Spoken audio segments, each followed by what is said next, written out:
Here we are. We are live. Paulo and Yeah. I. We don't know hmm if Wilson's going to show up. Haven't heard from him, which is unusual, as I was just saying. we need a funny start video like Graphic Man does. I hate those things. Any pretense of like being a real show, I've never liked on YouTube. Mhm. People with intros and outros. It's like I always skip right past the introductions. Yeah. I never watch the outros. I'm just like, I don't want this to be real TV. hmm No, we can do a local channel thing where you can be the Jared Osborne show starring Jared Osborne. Where things spin around. Like there's a picture of me that spins and then comes in. Uh-huh. 1980s graphics. Yeah, and then we get a live band. But since you can afford one, that guy that plays at the country bar every Thursday night can come in and do the music for the show. I've got my eclipse glasses. I cannot see a thing right now. They're so dark. Yeah. Mm-hmm. My sister gave them to me. She ordered a bunch of them. So maybe I should go get my sunglasses, and then I could say I wear my sunglasses at night. Oh, these are not sunglasses. I No, can't. but In normal light, can't even see through them. no, but I do. But I do have the sunglasses over there. I don't have sunglasses. I don't own a pair. I'm not a sunglasses person. Yeah. Sunglasses have always given me a headache. Good evening, Tit Coblin. It's Friday Night Live. Live from New York. Live from upstate New York. Yeah. I didn't get to feel the earthquake today. There was an earthquake? Yeah, we had an earthquake in New Jersey, about 40 miles from New York City. It was like a 4.6. Everybody didn't wreck anything, but everybody felt it. Like my sister felt it upstairs. I did not feel it downstairs. Mm-hmm. But yeah, there was an actual earthquake. And like 20 years ago, we had one, and it was like something like that, 5.2 or something. Yeah. And I was still at home, so I can't remember if I was already working or if I was still in college. But it was, I think it was a Monday morning, which means I probably was still was working because our day off was on Monday. And then I start feel shaking because you feel it all the way up there in the 9th floor. And then it doesn't stop. And then so I get up and I go to my mom and my grandma, and yeah, we had a tornado. Yeah, there's earthquakes versus Portuguese tornado. And here's something I learned about the Richter scale many years ago. What earthquakes are measured in. It's not like CGC. It's not an arithmetic scale. It's a geometric scale. Mm-hmm. So that like the difference between like a 7.2 and like a 7.8 is like 3 times. I can't remember the exact geometric scale, but it really like a 4.6. What ours was is not like 3. Like if you go like a 7 is a real earthquake, that'll knock things down. But like it's way more than double a 4. A 7 is like 10 times or something, or 20 times what a 4 is. So the scale is really weird. Yeah, but also you can have something in a 6 which levels everything in a 7, and everything still stands up. Yeah, you never know. And another thing I learned about this, there's the Mercalli scale, which is the one that actually measures devastation, but it's not. Okay. It doesn't actually measure devastation. You kind of look at it. So that one is more like the CGC in that you look at it and you pull a number out of your ass. you know what an 8 is compared to a 7, but on the Richter scale you don't, because it's like 4 times. It's like what? But yeah, but I also learned the reason that this earthquake, which was fairly minor, was felt over such a wide area is that in the East Coast here, everything is like granite. They said compare it to, like, imagine the East Coast is all made out of a piece of slate. If you press on one side of the slate, you're going to feel it on the other. Meanwhile, the West Coast is all gravel. So if you press in one side of the gravel, you're not going to feel it over here. So that's why even, the West Coast, even though it has bigger quakes, they're not felt over as wide an area because the ground is just different. I was like, oh, that's interesting. Never heard that before. Things you learn when but they said this was, I think. Yeah, the San Andreas Fault, if you actually look at how it looks like, it's really weird because it's like steps that go it's like you're living in Dr. Fate's tower. It's steps that go nowhere. But if the steps crash into one, then the other one who wasn't touching either of those also crashes it. Yeah, we have the Ramapo Fault here. I think that's what the quake was on, but it's so old it doesn't move. The East Coast is much older than the West Coast land-wise. Yeah, as they say, as I've seen tons of memes for, like the Appalachian Mountains on the East Coast are the same mountain range as the ones in the West Coast of, like, Scotland and down into Africa from when they were all used to be pushed right up next to each other. That's how old they are. Hadrian's Wall in Scotland and the Norwegian fjords are the continuation of the Appalachian Mountains. Which is crazy. Yeah. Good evening, Sleepy Reader. Yeah, Sleepy Reader has a new show on his channel. He does? Yes. Paolo, we meet again. Thanks for joining my impromptu live video in the chat. Okay. I don't think I saw it. Was it today? Yeah, it was. It ended like half an hour ago. Ah, okay. I just messaged from Wilson, having connection issues, restarting my computer to see if that will fix it. So Wilson should be on shortly. But just for Sleepy Reader, I'm going to show him, because we were discussing this, I got Britannia, the Great Fire of Rome. And this is from Valiant/Alien Books, written by Peter Milligan. This is, I think, the fourth. This is a one-shot, but they must have had it done already. Because the other ones they put out were like 4-issue miniseries. This is the fourth series of Britannia. And it's a historical fiction takes place, I guess Nero is the emperor during it. And the main character, who's this guy who's like the first detective. What do they call him? A detectionist? A detectioner. So he tries to use logic and reason to figure out why things happen.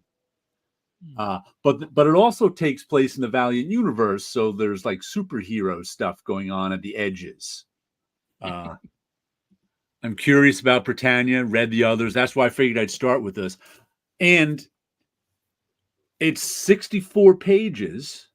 62 of them are story. And when this came up in my final order cutoff, I was kind of going, ooh, do I want to get it? Because it's a $13 book. So I was like, ooh, do I want to buy a $13 book? But like I said, 64, it ended up being 64 pages, which is 3 Marvel comics, or 62 pages. So I guess the price is around right. I got to say, I really liked it. I enjoyed it a whole lot. I even said, when on my weekly poll, I flipped through it and was like, ooh, I don't know if I like this art. But then I'm going to hold my judgment until I read it. Because sometimes I just flip through something and the art really doesn't attract me. But when I read it, it's better. That's because that's when the storytelling is there. And that's where I'm looking. And I got to say, I really liked the art. The artist is Alvaro Papagiani. But once again, probably comes from overseas. Papagiani. Yeah, that's Italian. Yeah. Alvaro. Alvaro. Alvaro Papagiani. Repeat after me. Alvaro Papagiani. Alvaro Papagiani. Color by Mariano Morales with Oh, there's that name again, right? Exquiel, Exequiel, Fernandez Roel. Wait, let me see that. Or there was a name similar to that. Exequiel. Let me see if I can get it for you. That's not a person. Easy. Ezekiel Inverni. That's Ezekiel? Yeah. Oh, I've never seen Ezekiel spelled that way, but yeah, you're right. That would be Ezekiel. Fernandez Roel. I guess that one's Argentinian because that's not how you spell Ezekiel in Italian. That's not how you spell it in English either. No, but it's in Spanish. Yeah. Oh, yeah. But really good. I enjoyed it thoroughly. It takes place during the Great Fire of Rome, and the main characters in this as the what's this guy's name?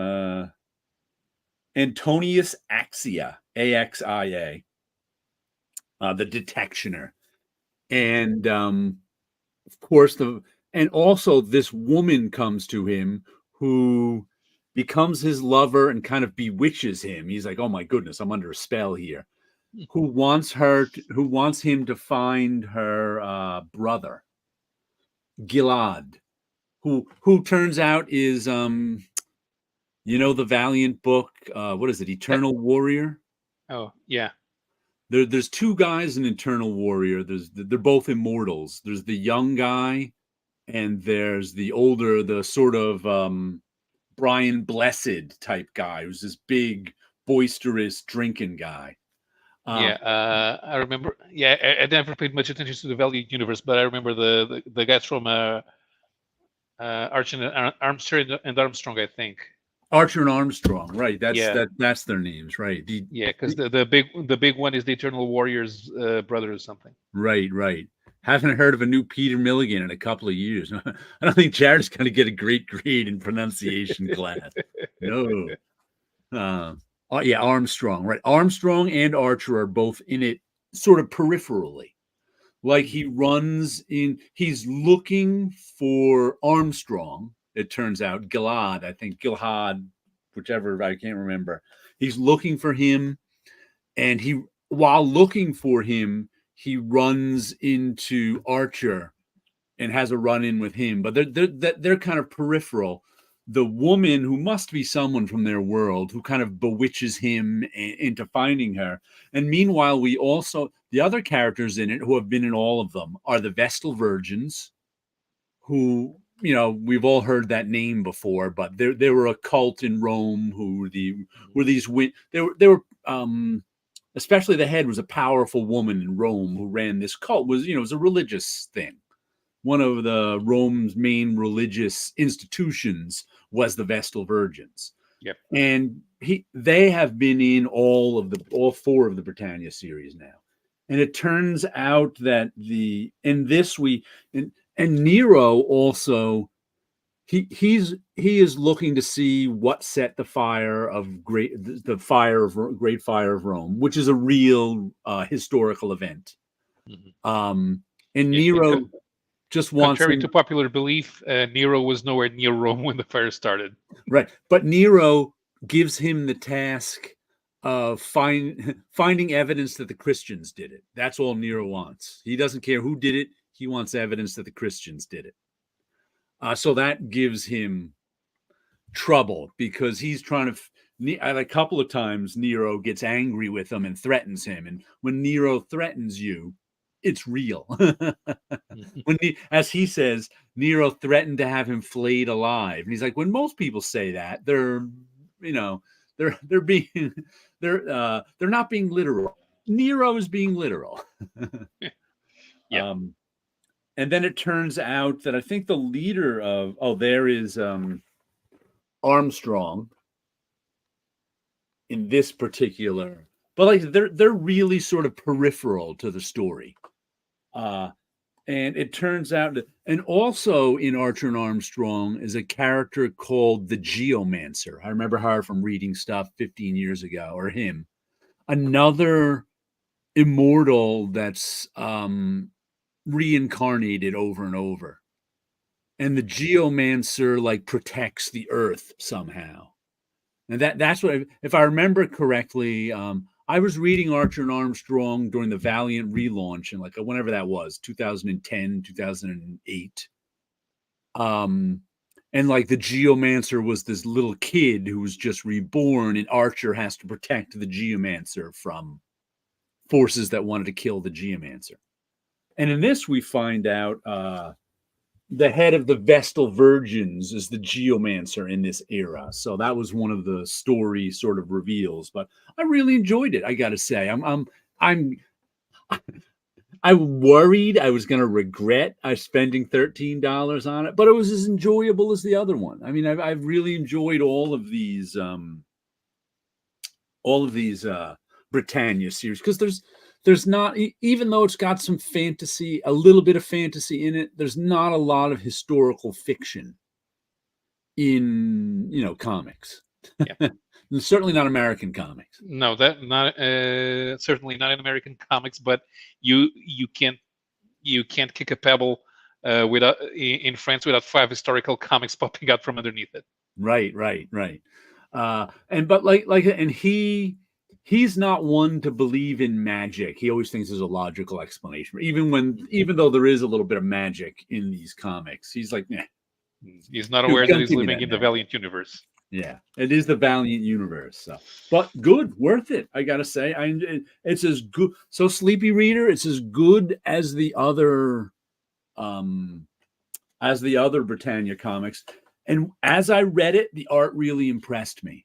The coloring was nice. It was mostly, a lot of fire colors at times. There was good. All the backgrounds and the feel of Rome was nice. So I got to say, overall, really enjoyed it. It certainly drove up the price of my comics this week, but it was good stuff. Alien Books. And Alien Books are publishing Valiant stuff. I wonder how many people are left at Valiant. I see Lisa Hawkins is still there.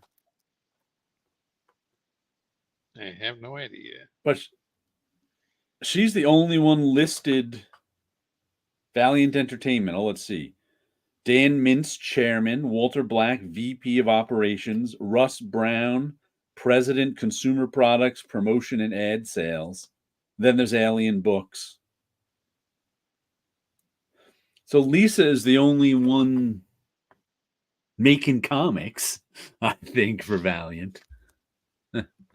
You're welcome, Sleepy Reader. I figured you'd want to hear about that one, so I figured I'd talk about it while you were on. What else does Alien Books put out? I don't know. I just know they do Valiant stuff. I don't think I've seen much of their own stuff.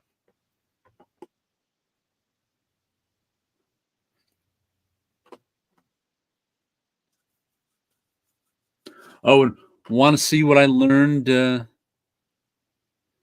having a cold now that my cold is over and I'm feeling good again? You know what Vicks Vapor Rub is? Yeah, very famous over here. Right, Vicks Vapor.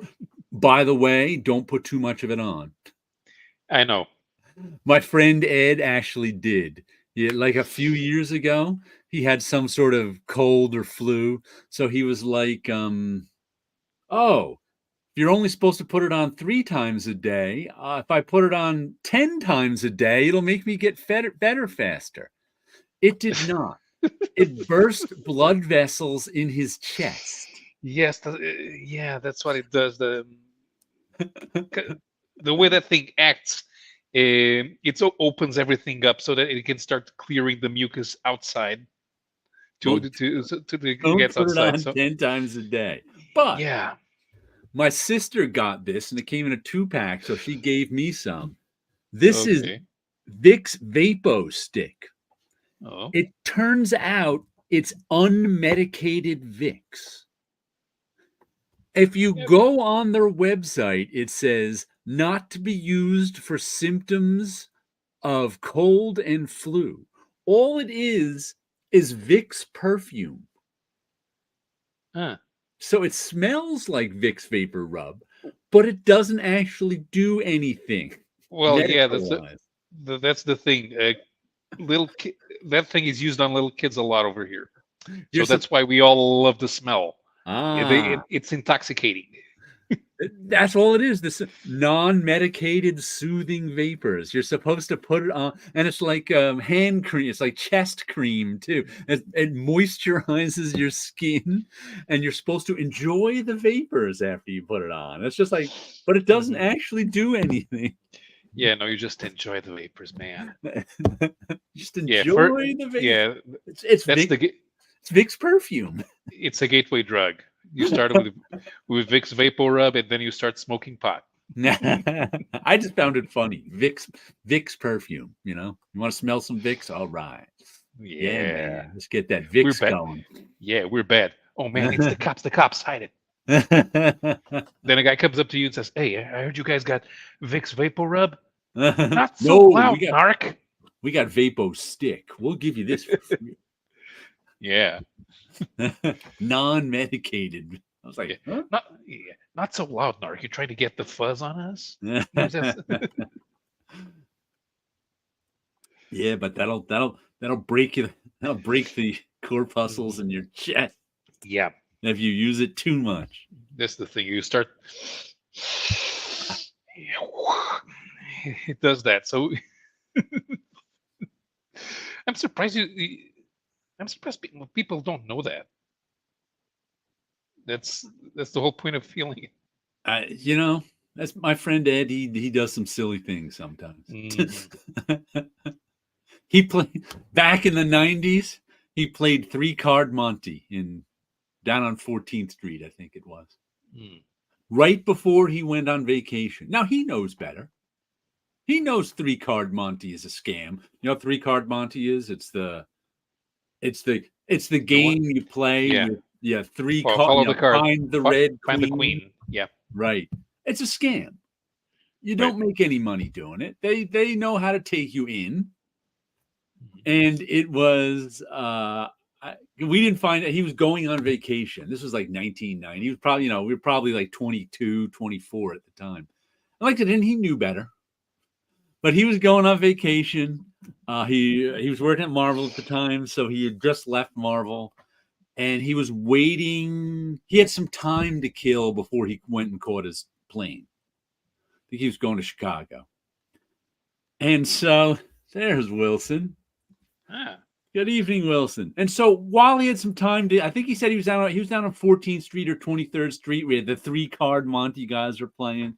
So he played a couple. He lost like $40 or $60. I forget which one. But we're like, Ed, why? He's like, it's a scam. And he went, I thought I knew where the Red Queen was. This time it was going to be. He just went on vacation a little too early.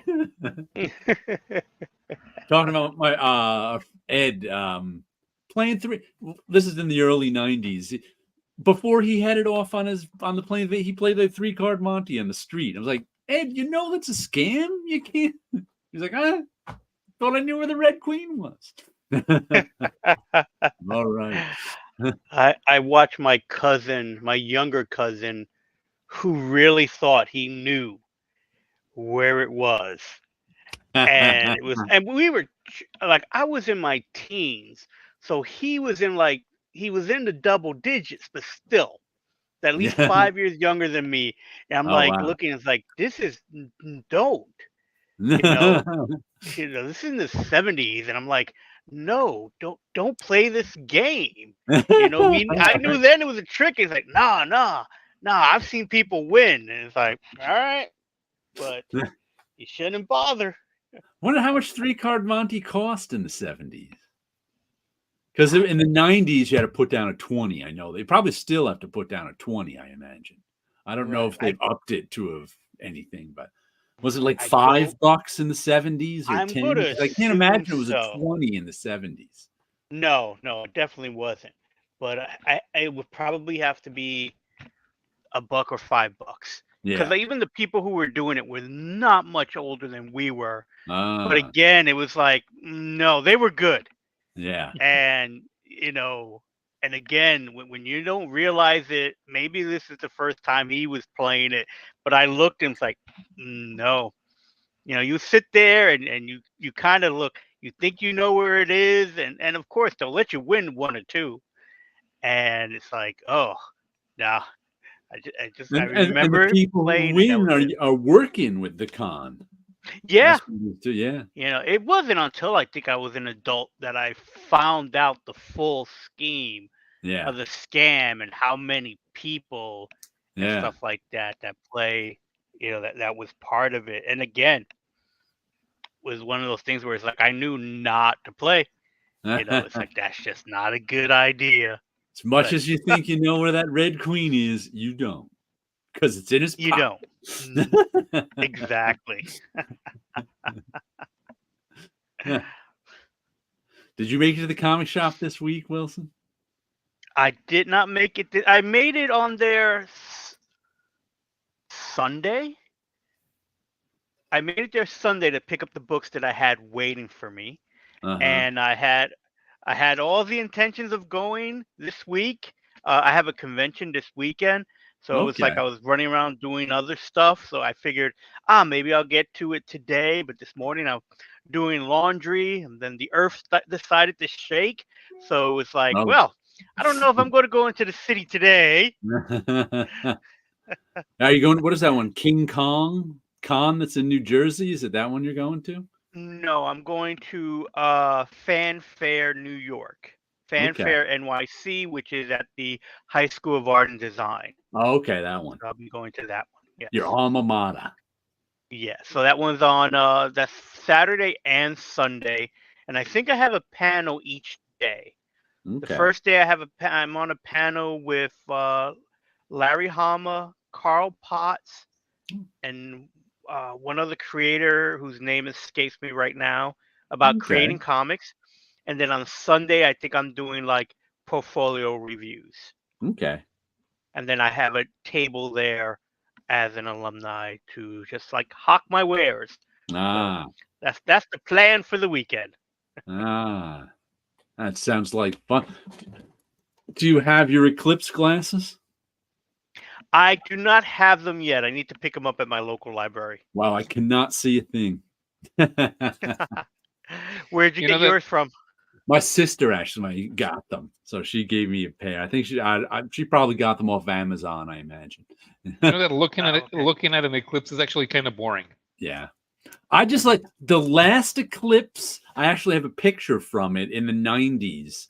I don't know how partial it was. I was at Marvel at the time, and we went outside just to see sort of the light, just to see how the light changed, and it did. It was like a different sense of light out there, even though we couldn't see an eclipse up in the sky. It was like this hazy light that's a lot different than the midday light.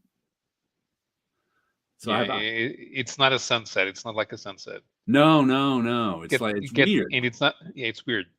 The weird light. So we just went out and saw the light. We didn't actually see the eclipse. Yeah, I don't even know how. I understand that it's like it's a different light. Right. So even if you don't go and see the eclipse, go outside and see what it looks like. Just because it's weird, you're like, ooh, and you can see why. Before people knew what eclipses was, it felt like doomsday. Because you're like, what is going? Because you don't know what's going on. You're like, why is everything suddenly different? Right. You're like, oh, we must sacrifice a virgin to the sun god. Because that makes sense.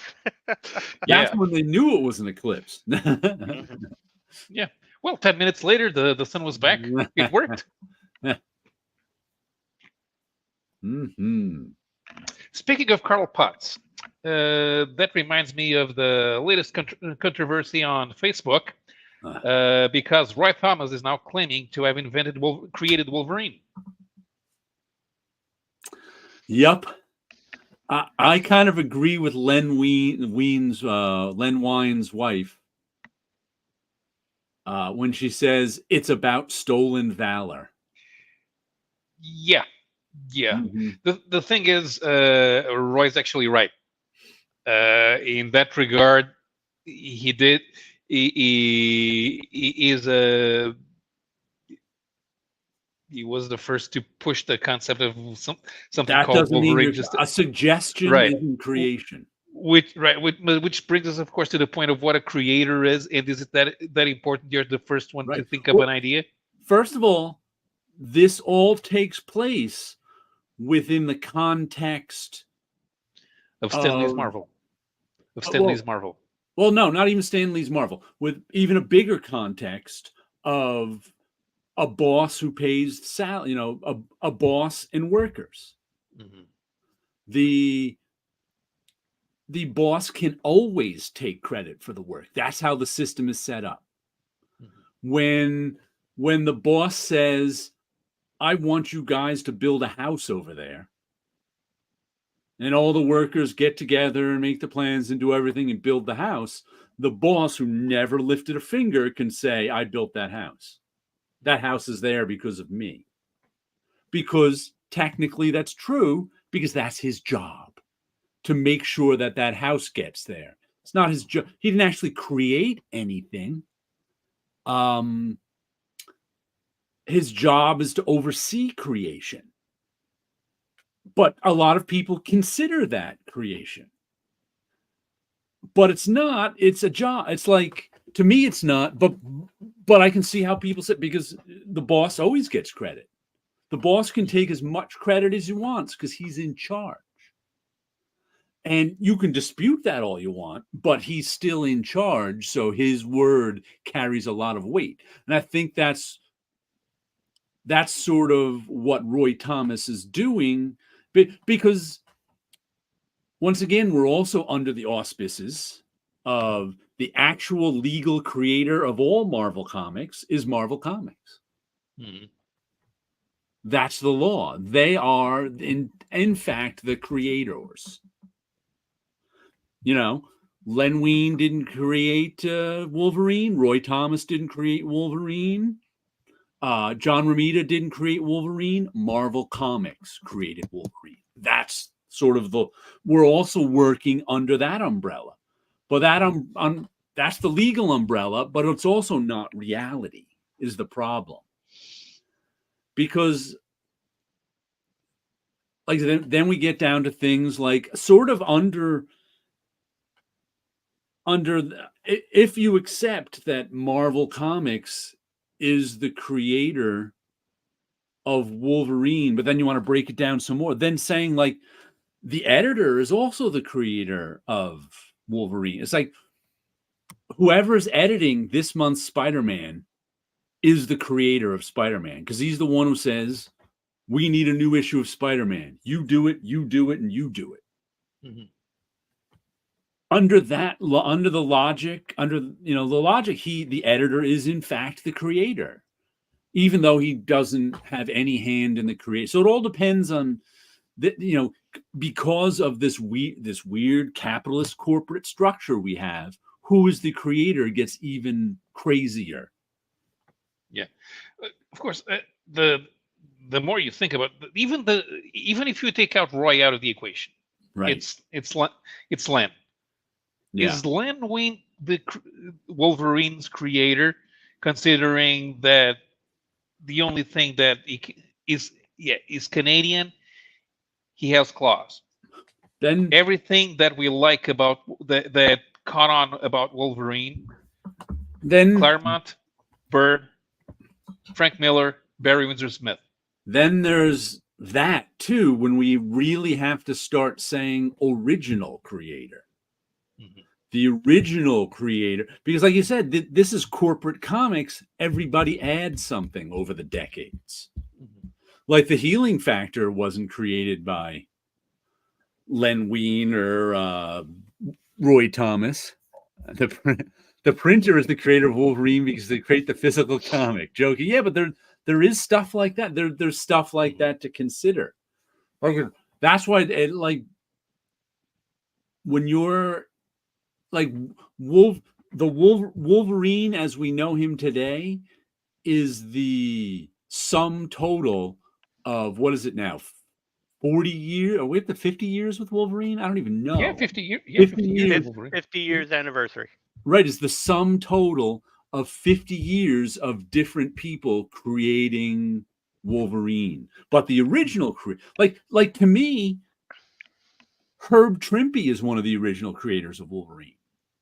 Because there's a huge difference between designing a costume and drawing a comic book with the guy in that costume. As Wilson can tell you, that those you can do turnarounds on paper all you want. But when you actually have to draw him in a comic, it's different because you have to make every view that wasn't thought of work. Mm-hmm. So to me, even in my mind, Herb Trimpe is even one of the original creators of Wolverine because he's the one who made it work as a comic. And that's a huge thing. I can design costumes all day. That's not hard. Making it work as as an actual fit to draw that costume time after time in a comic book, that's where the rubber hits the road. Yep. I mean, have you ever designed a costume, Wilson, and then had to draw it in a comic and go, oh, I didn't think of that part. Oh, I didn't think of that part. I got to come up with that part. And that's also why it work in different angles. And if you put too much into the costume, then you're kicking yourself. It's like, I should have designed it so much easier. That's also why, unless you're George Paris and you don't care, a costume rarely looks exactly the same in issue 1 and issue 6. Yeah. That's just, and all characters are like that. That's why I even put Herb Trimpe down as one of the original creators. Tex would argue Clint Eastwood is the creator of Wolverine. Wolverine. But once again, that's why I like to say the original creator, but even that, I don't always even remember to say that. Yeah, like you can say Kirby designed Iron Man. Right. But the first story was drawn by Don Heck. Right. Then Kirby drew the second story with the armor now painted yellow. But then the armor that everyone likes was designed by Steve Ditko. Right. Right. Okay. So it's all that type of thing where it's like, I did see, because, again, it's a comic community thing going up and down, how much does people get into creating? And it's like, it's amazing how, me watching it happen at Marvel, I participated in the creation of the new Beast for Mutant X. We were sitting in the office talking about it with myself, Jason White, and Kelly Corvese, and I believe we were on the phone with, was it Tom Rainey who drew the first issue? I forget who drew the first of Mutant X, but we were talking about, and for those who don't know, in the Mutant X comic book, Havoc went to another dimension, and all the mutants there from the X-Men on that team, on Havoc's team, were kind of the leftovers from the What If universe. What if Storm became a vampire? So when it came to the Beast, it's like, what if the Beast kept mutating? Right. And I suggested the legs should be like a centaur's leg. And it was like, oh, they did that. And it was like, that was cool. It was great to be a part of that. Right. And it's like, no one else knows that except for the 3-4 people that was in the office. And, and every now and then I talk about it. It's like, I contribute to this, but there's nothing in writing anywhere. And also, I don't think suggestions are creation. In terms of, like you said, you were part of the creative process. That's true. Right. But like if Wilson were designing a character and I said, oh, you should give him claws. And Wilson went, oh, I think that's a good idea. Let me give him claws. I don't think I've created anything. I've suggested things. Right. But I could suggest 20 things and you take one of them and say, oh, that's a good idea. So what if those claws are just suggestions? Right, but what if those claws become a prop toy, which is the most successful part of the franchise associated with the character? I'm still not the creator. So you came up with the idea of the claws. Claws are the things that sell, and you get zero money from it. Suggestion of claws. I didn't come up with the ideas of claws. Claws have been around long before we humans. But even if I come up with a suggestion of something and it becomes the most famous part of it, I still don't think I'm a creator. I just made a suggestion. It could be taken or not taken. In this case, it was taken, and by happenstance, it became the most popular part. But like I said, I don't think I would not consider myself a creator. Right.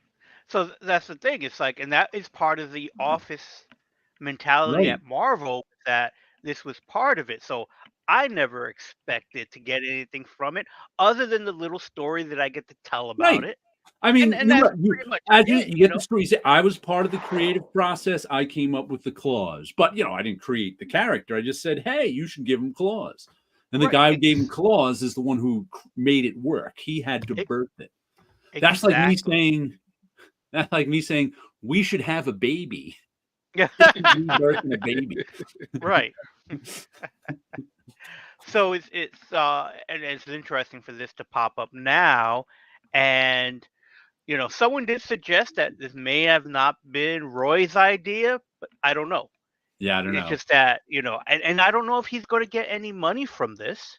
Yes, he is. Yes. So and then that's the thing. It's like, okay, so again, I wasn't there. Don't know what was done in the creation. So to me, it just seems weird that someone in editorial, right, whose job it is, it's like I don't see giving him creation credit. Right, especially I didn't know about the name, and I didn't know about him saying, "Oh, make this, make that." To me, but again, of course, along with that story goes the fact that a couple of months before, Dave Cockrum showed him a bunch of characters, one of them named Wolverine. Right. Not to mention the Wolverine that showed up in the Foom, which I don't necessarily, which Roy was the editor of. Right. The name could have just been on his mind because people suggested it to him, and he was like, "That's a good name." Mm-hmm. So he may not. He might, and to me, he's like. He said, well, I wanted to think of something really Canadian, so I came up with the Wolverines. I'm like, what? Canadian? The Michigan Wolverines are the most famous Wolverines, even also, more so than the comic book character. And there are Wolverines in Northern Europe as well. Yeah. So it's like, I don't buy that he came up with a name that it had anything to do with the most Canadian thing he could think of. Because if you don't know, if you're in the United States of America and have never heard of the Michigan Wolverines, I gotta wonder how out of touch you are. They're among the top 10 most famous football teams. So famous that in what is that movie? Red Dawn? That's why they called themselves the Wolverines. Yep. Because of the college football team. So I was like, you're not exactly picking a name that was obscure. There was a racing car called the Wolverine, and it was one of the worst racing cars to ever try to race in Indianapolis. What is it? I think Venom's suggestion, creating chronology evolution, is also a good example of this debate. Yeah. Once again, in corporate comics. Yeah, because you can't say that Venom was created by Jim Shooter and Mike Zeck, because that's not Venom. It doesn't look like Venom. It doesn't act like Venom. It's a spider-themed costume that was put on Spider-Man. Turning it into Venom came later. Once again, we only credit the original creators financially. Yeah, of course, you try to do the chronology thing, and it doesn't work because chronology doesn't. The chronological story, in-universe story of the character is not related to the process of creating. Wolverine car. I'm the worst at what is that what I do. Yeah, it was. No, the guy who designed that car, he was a successful sprint car designer called Don Edmonds. But whenever he had to create cars to race on pavement surfaces, they sucked. And you used to have a a web page about the cards that he created, and the Wolverine just said, "We don't talk about that."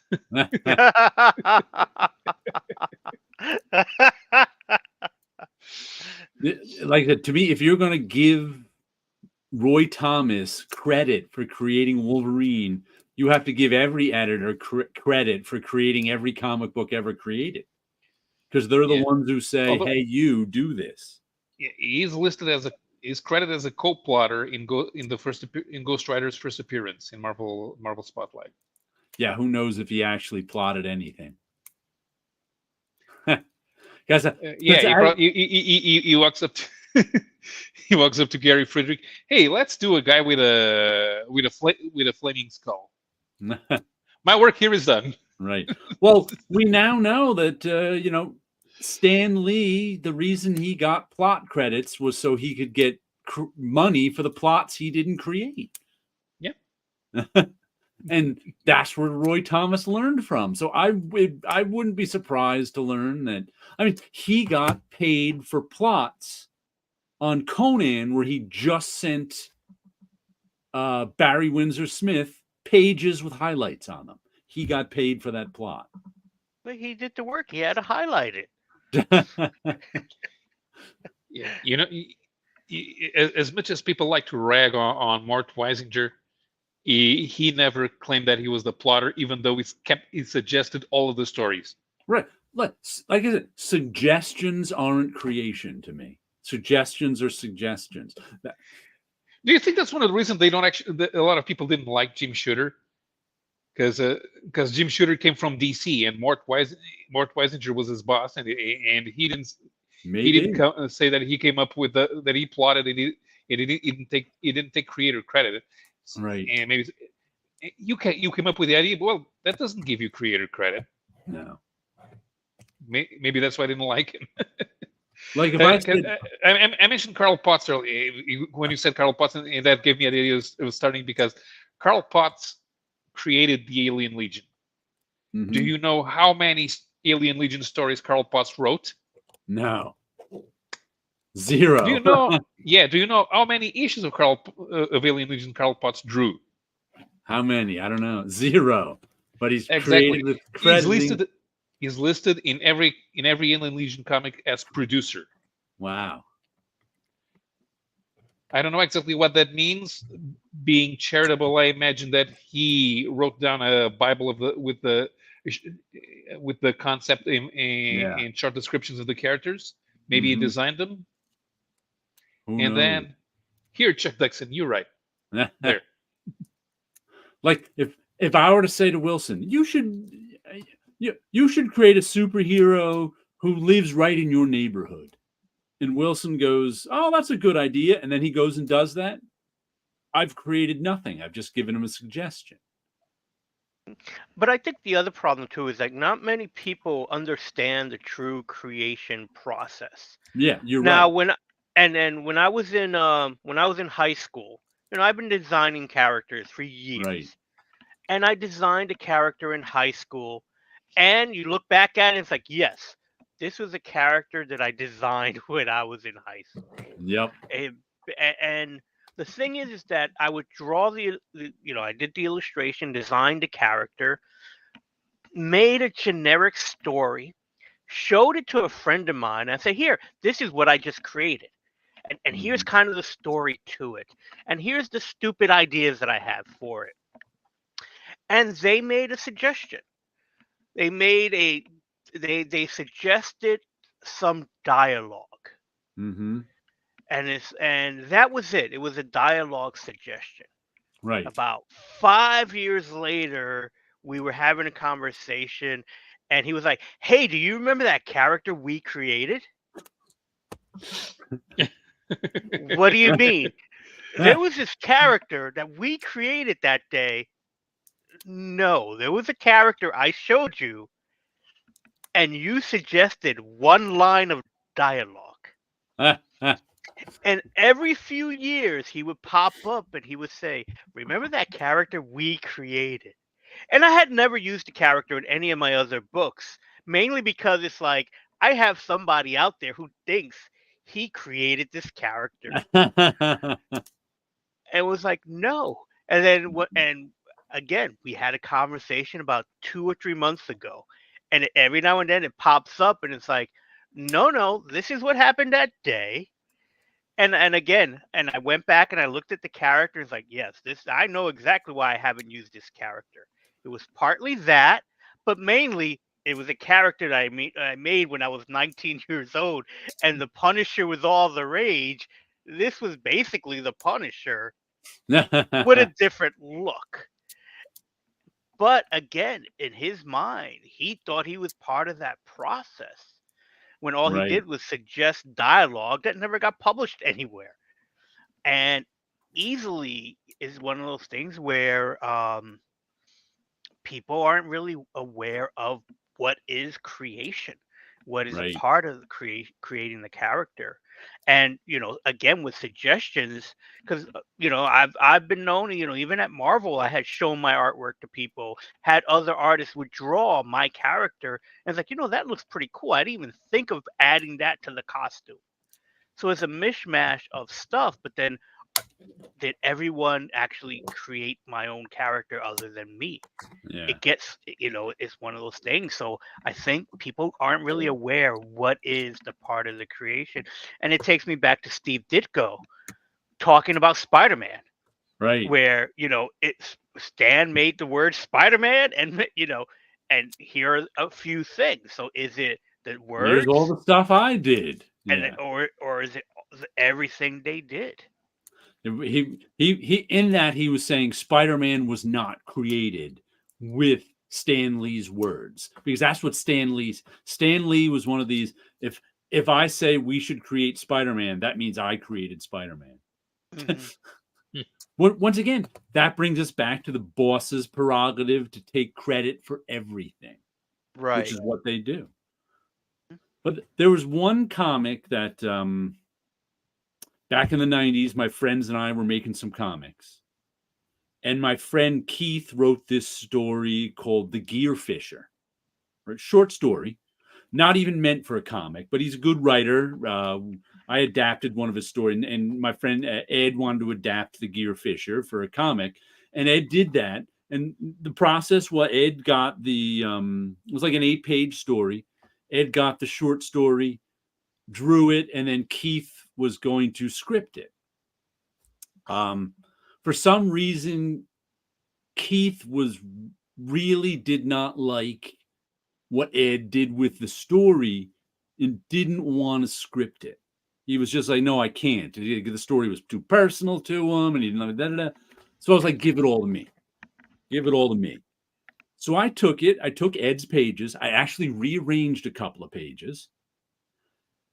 And I took Keith's story, and I don't want to say I wrote it, because what I did was I took Keith's actual words from his story and I put them all in the, I used the only words in there that were mine were maybe connecting words and, but, whatever I needed to connect the panels or whatever. And then I lettered it. I ended up lettering it. I don't think I'm a creator on that story. I edited it, but and the end wouldn't be there if Keith ended up really liking it too. He liked what I did because I made it make sense, which I didn't find very hard because it was pretty well done. There was just a couple of places that were confusing, and I was like, you know what? If I move these 2 pages, it's less confusing. You did the job of an editor. Yeah, I edited it. I would not consider myself a creator on that story, but I was certainly the editor on it, and the letterer. But that's but I was like, I would never say I was the writer on that story. Not in a million years. I wouldn't even say I was a creator of that story. I did the job of editing it, which is a job, and it's not. And it takes creativity. But it's not really part of the creative process of creation of the story. It's sort of supplementary to the creation of the story, because you don't need an editor to create. It helps business wise, and may help coherency. But an editor is a luxury, it's not necessarily part of the creative process. But once again, the luxury of the prerogative of a boss is to take credit for everything under his control, and that's what happens. Mm-hmm. Well, like I said at the beginning, I agree with Len Wein's wife, Stolen Valor. There, somebody posted one of those Pentacle Chronicles or a comic reader magazine right from the 80s. Mm-hmm. And Len was saying, Roy Thomas gave me the idea. I think it was accepted by Roy giving him the idea of calling Wolverine and his Canadian as being a co-creator. Right. But then again, maybe everyone who worked for Marvel at the time got infected by that way of thinking. Mm-hmm. Like, to me, suggestions, or as they're now called, prompts, is not creation to me. Mm-hmm. Hey, what about my AI drawing? I'm very prompts. Let's see, what other comics did I get this week? Love Everlasting, issue 14. Mm-hmm. I was actually looking up Elsa Chartier's original art. I was like, ooh, I wonder how much her original art is, because there's some stuff I really liked in this issue. And I was like, ooh, I should buy her pencils, which are not quite really. She doesn't really pencil a page. She pencils like pieces of a page, and I think then puts them together in Photoshop and inks them on a separate piece of paper. Because it's like some of her pages weren't like complete, but like the pencils were like $150 and the inked pages were like $400. So I was like, ooh, maybe I'll get one day if I ever have some money. But really good issue. Once again, we're back to the origin story of the cowboy here who, and we got to see a little bit of we're getting some of the background on what's going on here, because this is the woman who was trapped in romance comics. And this issue, we're getting the cowboy is somebody who showed up in the first 10 issues or so, and we had no idea who he was. And it turns out, if she doesn't fall in love in the romance comic, the cowboy kills her so she can move on to the next story. And in this one is the cowboy has to kill her over, and the cowboy's in love with her. And the cowboy has to kill her over and over and over again because something's going wrong where she's just not falling in love in these romance comics anymore. There was like a dozen romance comics she was stuck, sometimes for only one or two panels, because he has to keep killing her. And he's got a woman he works with who is the one who tries to set up the romances. Then they've got the cowboy and the woman who have this. She is like a psychiatrist, therapist who tries to keep them on track, because of course they're getting messed up, having to whatever's going on here. And then the big reveal at the end was he's going to meet the big boss to tell her what's been going on since he's had to kill the woman so many times. And it turns out the big boss is her mom. So we still have no idea what's going on, that this woman is trapped in romance comics, but we know there's people behind it, and we now know the main person behind it is her mom. So what part of Tom King's psychology is going to give us the end to this story? I'm not sure. But I've heard people complain, was Paulo one of them? I don't remember, that Tom King's comics are all about his emotional problems or something. So this one may have something to do with his problems with his mother. Yeah. Imagine that Tom King has to keep a story going for more than 12 issues, and now he has to think beyond himself. Yeah. But I've been enjoying, like, mostly because of the art is just so terrific. Good evening, 62 Lefty Blues. That art is so great. I love her stuff. The new Darwin Cook. I like her stuff better than Darwin Cook. But I have this weird, once again, when I was talking about Britannia, and I said I originally flipped through the art and wasn't impressed with it, but then when I read it, I liked it. That's my weird thing with Darwin Cook, is that when I just flip through his art, I don't really like it, but when I read it, I love it. So I don't know what that disconnect is. But to me, that happens with comic book artists.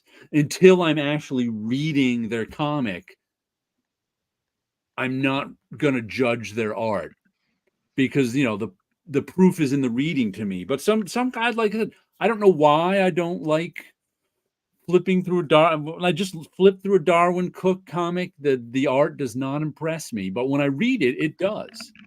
Okay, then the new Bruce Timm. There we go. Like I said, why do I like Bruce Timm's drawing better than Darwin Cook's? I don't know. It's weird. I can't put my finger on it. But I can look at any random Bruce Timm drawing and really like it. But I can't look at any random Darwin Cook drawing and it doesn't move me. But reading Darwin Cook moves me. That's good. I still, whatever that thing, like that's why I always like to read a comic before I judge the art too harshly. Of course, sometimes you pick up a comic and go, I don't like this art, I'm not going to read it, but that's a whole different thing. So one of the books that I did pick up on Sunday is Amazing Spider-Man 46. Beautiful John Romita Jr. cover. Ooh. Yeah, we'll go big on that and just to see it. With Electro on the cover. Okay. But the interiors is a different set of artists altogether. Carmen Carnero is the guest artist. Okay. And it looks like Carmen did the pencils and the inks. It's not bad artwork.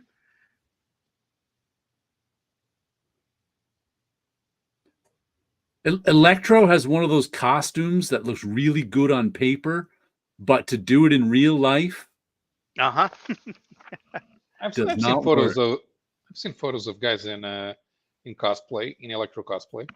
Yeah, I know. That mask does not work for me. Yeah, it does not. In real life. But it works for me on the page. On the page, it's cool. It's just a classic look on it. I think the colors, I really like the colors. I think they work well.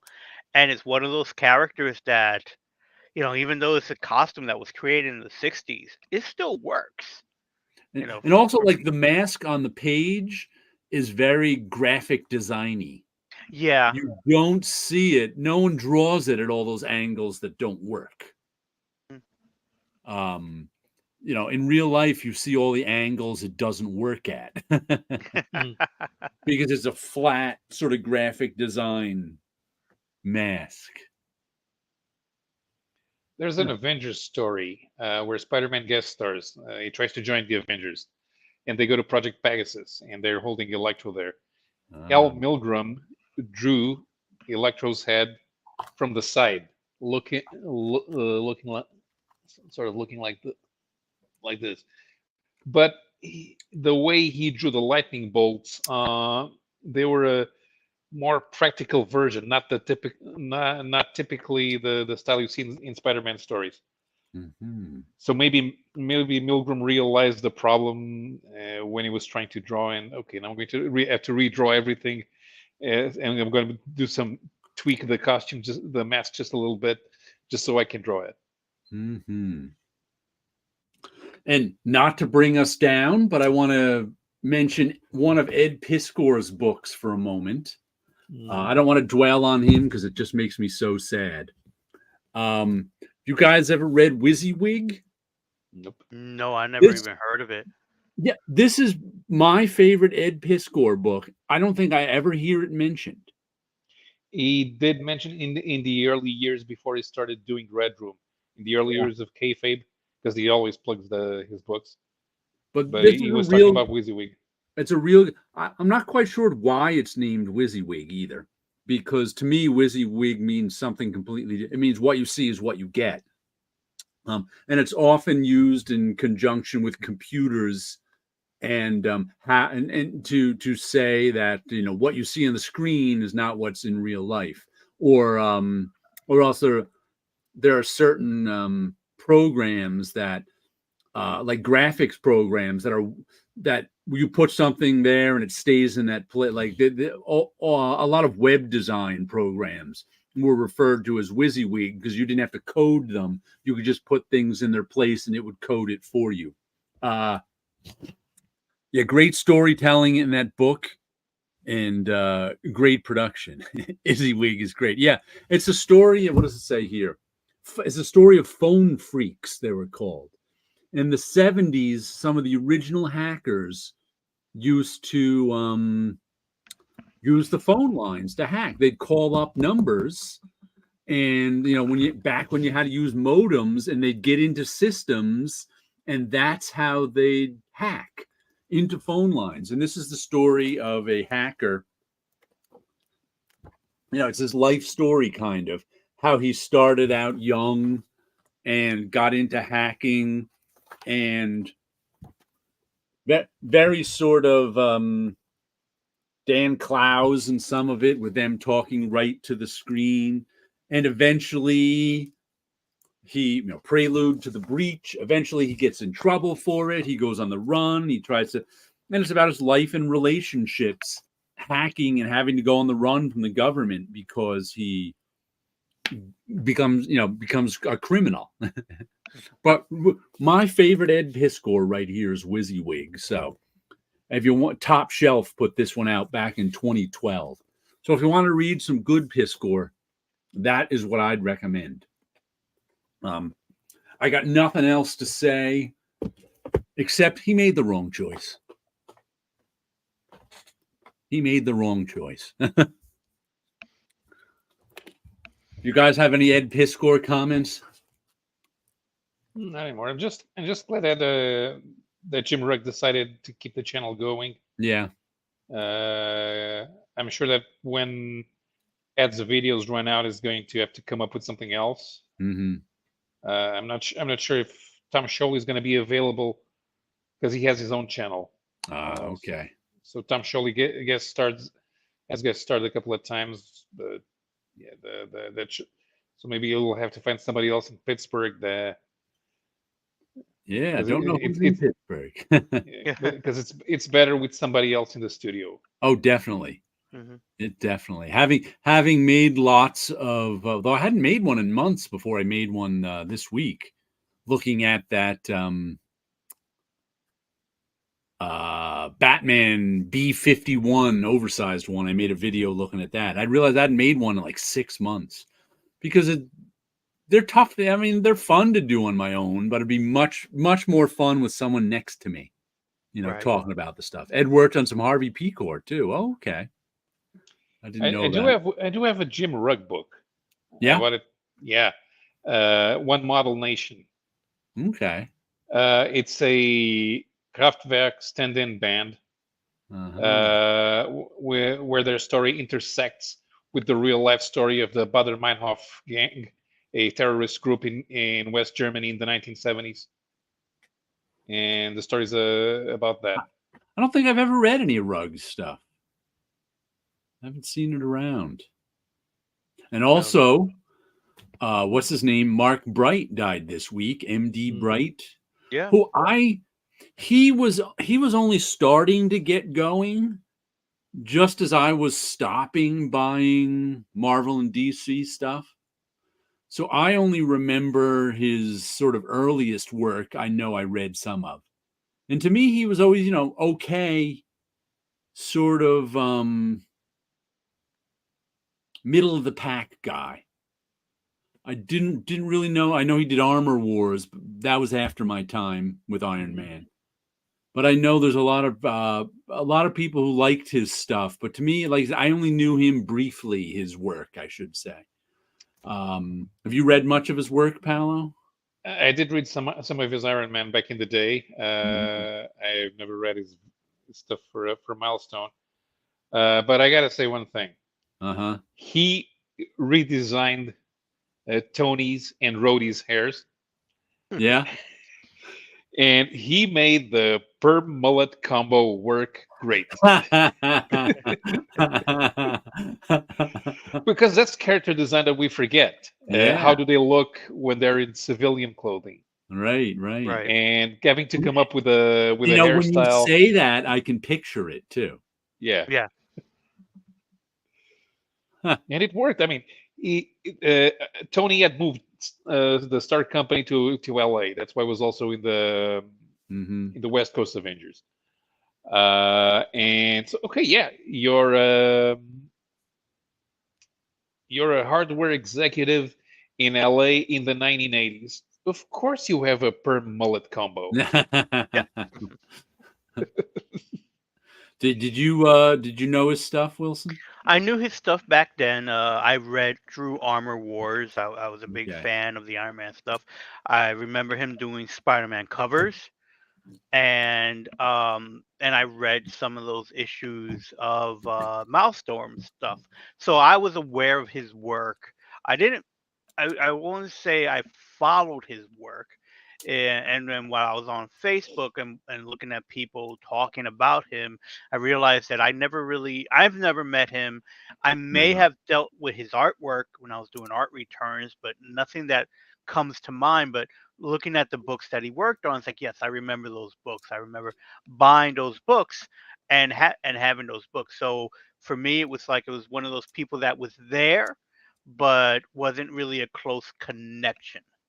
So didn't he also? I remember he was the Quantum and Woody guy, right? Too? Yes, over at Valiant. A lot of people liked that book. Yes, I know. Who's the writer on that? Priest. I think that was Fabian, or was No, Fabian the editor? It was Fabian Christopher was the Priest, editor. right? Yeah, Fabian was the editor.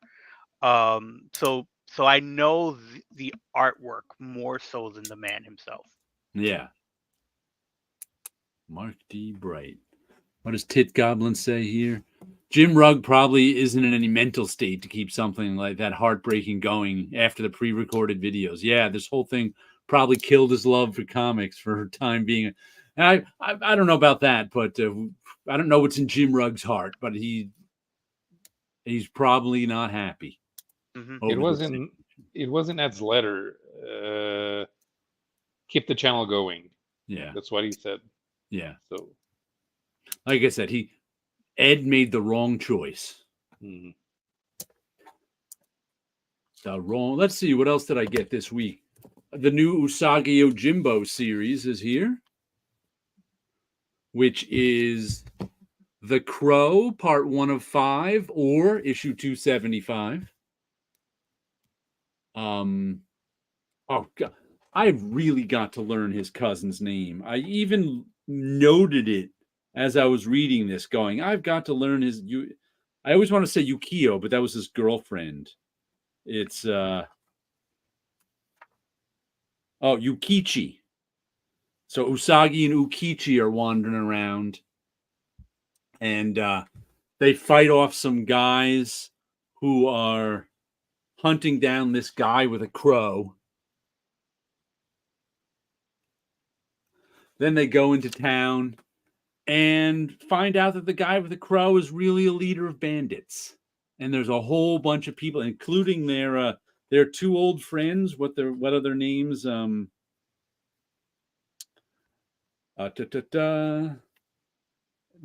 the bounty hunter, and Stray Dog. I think Stray. Yeah, I forget who Stray Dog. No, he's not. He's not Lone Wolf. Stray is because he doesn't have the cub. That's someone else. Yeah, but Stray Dog is another bounty hunter he's run into before, who might be based on some other character. I can't remember. And Jen is the rhinoceros with his horn cut off. I think he just got tired of drawing the horn.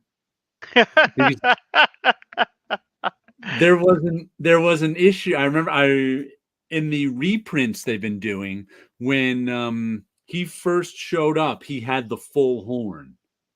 I can't remember if he lost it in the first story or the second story. You know, someone cut it off or something. But I think he just didn't want to draw that horn all the time. It's easier to draw a cut off horn than to have that thing in front of his face every time. But the colors in this looked especially nice. Who's the color? Oh, Hi-Fi Color Design. So whoever that is. They've been doing the color, but it looked nice. And as I've said before, there's only there's only A minus, A, and A plus Usagi Yojimbo comics. I think this was an A. So always good to see a new series. I haven't seen any new reprint series coming up, but I buy those too when they come out. Just to support Stan.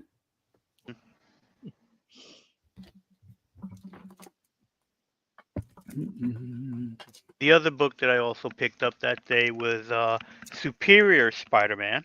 I didn't get to read these either, but so this is looking back at the when the time that Doc Ock was in Spider-Man's body, and something he did in the past came up to basically haunt him. And through the course of the story, I believe he needs to get back into Spider-Man's body. Who did that cover? This cover was done by... I do not know. Let's see if I can see the name in this. Turn on that light so I can see. By the way, I like the... So the name is cut off. So let's see if it says it on the inside. Got to move that signature, production guy. Yep. If they have production guys at Marvel anymore.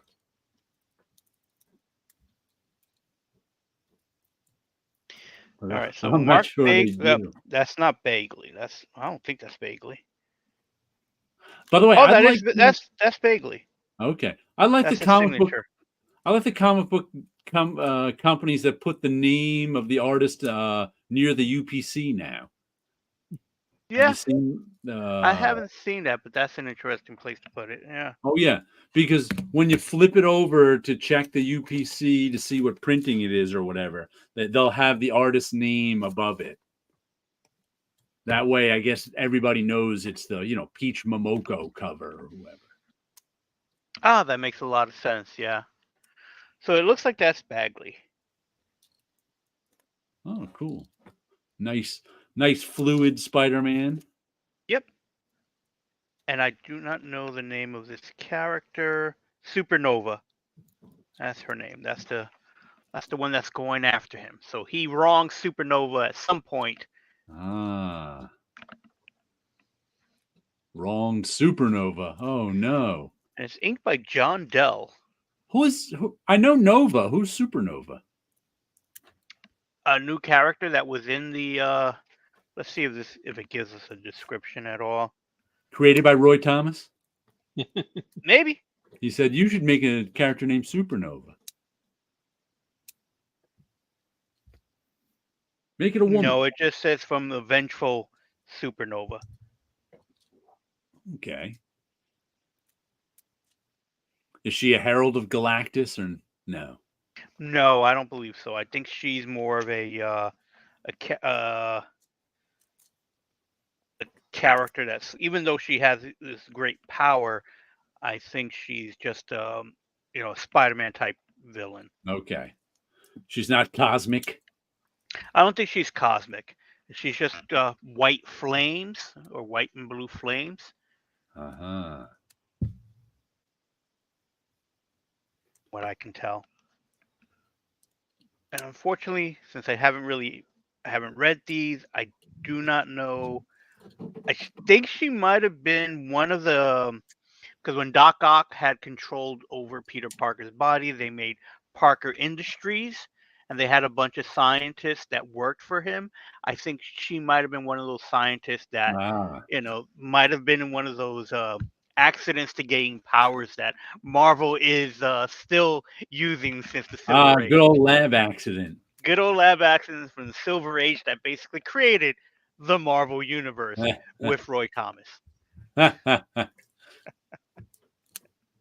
Let's see. Tit Goblin says, Jared, I was jealous of your new pencil case full of your new tools. That thick graphite crayon looking thing is crazy. Oh, yeah. I made a taking a look video. Strathmore happened to be at my friend Ed had Strathmore. He every year to his students has like Strathmore come in and give the students samples of paper and art supplies. And here's she gave me one too. It's just this is one of the Strathmore samples. It's full of pencils and paint. Where's that big? Here's the big graphite thing that Tit Goblin liked. But yeah, got to try these all out. I agree with Tit Goblin. I'm also jealous.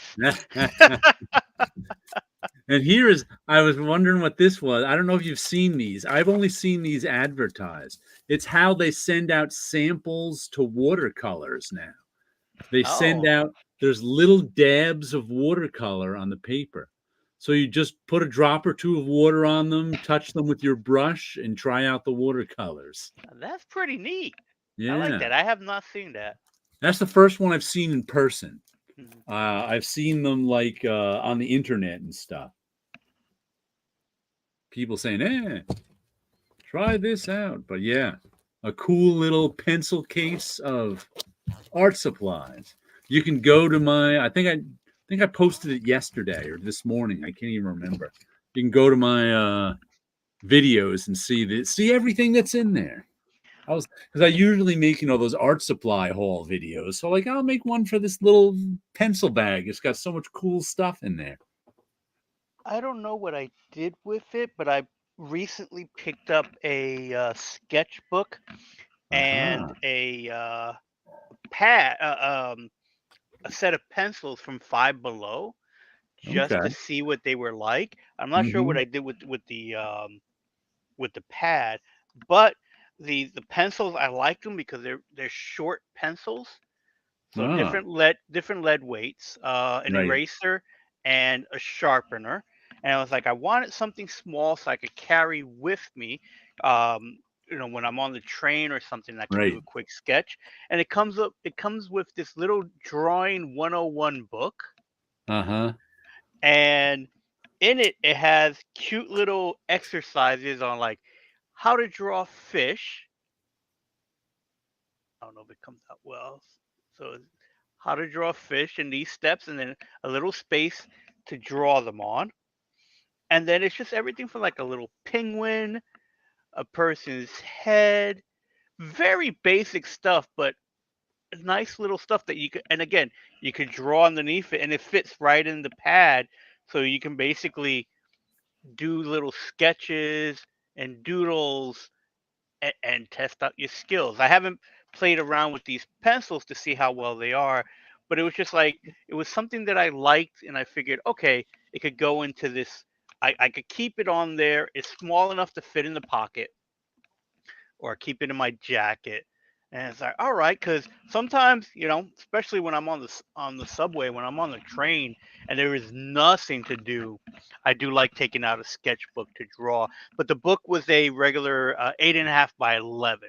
But I want to get something smaller. But that particular day, I just happened to be in Five Below, and it was like, I like that set. So for like $10, I'm able to have pencils and paper, and I could do some artwork. So I like that idea. But I don't know what I did with these sketchbook ones I got home. Well, whatever you do, don't sketch the singer Patti Smith. I don't know if you saw, it may have been on Marie Javin's Facebook page. I think she posted something about Patti Smith, the singer. Is it the Doctor Strange thing? What was that? Does this have to do with Doctor Strange comic book? No. That's somebody else. I forget her Okay, name. that was another singer. She was just, appearing in New York or something, and Marie was saying, "Oh, I'd go and see her if I was in New York, but she's in Burbank now." And it was Scott Koblish who who wrote a story about, I think he said it was the 90s, and as part of the story, he said it was at the time he had part of his hair dyed blue. So he thought he was easily recognizable. So I forget where the first place was where he met Patti Smith, but he met her at this one place. And then 2 weeks later, he was at MoMA, and he used to go to MoMA to sketch people at like events. Like, he was a member of MoMA, the Museum of Modern Art in New York City, for those who don't know. And he used to like to go to events at MoMA and sit there and sketch people. And Patti Smith was at one of the events. So he sketched her. Then he went and gave her the sketch, and she was not happy about him giving her. He's like, "Oh, okay." Then it turned out Patti Smith lived in his neighborhood in New York. So he started seeing her like he'd be at the coffee shop, and there Patti Smith would be. He'd go to the bodega, and she'd like freak, because he said he was easily recognizable due to his blue hair. And she would like freak out every time she saw him. She obviously thought he was some crazed stalker fan, but he was just running into her coincidentally. And then our friend Ed said that he did an event. Well, Ed does caricatures sometimes, or drawings more than that. So they hire him. He does events sometimes where they hire him to draw at events. And they hired him to draw at a Patti Smith event. And I think he said he drew her, and she wasn't happy about him drawing her either. So I was like, just if you're out on the subway and you see Patti Smith, don't draw her. Okay, I have to look up what she looks like so I don't accidentally draw her. Well, she's not young anymore. She looks like an old lady now. Okay. And that's, we're not young ourselves, so Right, and older ladies are easier to draw. They don't move around that much on the subway. I just found that a funny story. Patti Smith thought Scott Koblish was a stalker just because all these artists want to draw me. Why? Just by coincidence. So, Paolo, how many celebrities have thought you were a stalker? Well, my job was to stalk celebrities and having their phone number. So not really an issue. He had the press pass, so they knew what he was up to. Doesn't count as stalking. If you have a camera, you're the paparazzi. Let's see another comic I got this week. Maria Lovett's Crave #5. And this was kind of the disaster issue. There's one issue left. Last issue, they figured out that this app that was, Crave, tell us what you crave, we'll make it happen. This takes place at a college one weekend. They all download this app called Crave, and you put in what you want, and it tries to get it for you. So, of course, people are hooking up with people, and it's causing chaos. And they find out that the school and some company, some company gave the school money to test the app out on these college students, unbeknownst to them. So they're pretty pissed at it. They want to wipe away their information or whatever. But then it seems the app decides to get rid of the evidence. So it starts telling students to do different things. And one of the things it has them do is like chain up the doors. They're like, all right, the app says chain up this door, so I'll chain up this door. Then it tells these other kids, the app says empty the fire extinguishers. So they're going around spraying each other with the fire extinguishers because the app said so. Then the place catches on fire. And they're like, crap. We're caught in a fire. So they're all caught in a fire right now. Oh, the app also was giving this one woman instruction on how to commit suicide. That was a little crazy too. But now they're all trapped in this wherever dorm they're in that's on fire. So we'll see if they get out in that last issue. I assume they will. They're not going to burn down all the college students, but it's been a fun. Like I said, now Maria. I've said in the past that I like Maria. Love its art, but sometimes it seems like she's fallen in love. She is now in the just get it done category for me. She's one of these indie artists. She's more talented than most, who is like, it's so much work to do a comic book and no one's getting rich doing it. So just get it done. So that to me, there's a nice drawing right there. I don't necessarily like the white line around her, but she's very talented. But there's sometimes that it's like I said, she's just getting it done. There's white lines around everything because it takes more work to make black meet black than it does to just outline everything. And sometimes her drawings are a miss, but she got it done. So enjoyable issue. And she's writing this stuff too, right? She's writing this one. Who's putting this out? Image. This is Image. I think this is the first thing she's done with Image. Like sometimes she doesn't even figure out the small faces. They're just blank. Which is, it's tough to figure out those small faces. Just get it done. Yep. Wilson knows, but I like this. Where's next month's covers? Ooh. What I've done with small faces, I usually would put eyes, but they're like dots. There's next. I like this woman in her sexy outfit there. That's a pretty nicely done one. But I don't think it's the main cover, so I probably won't get that one.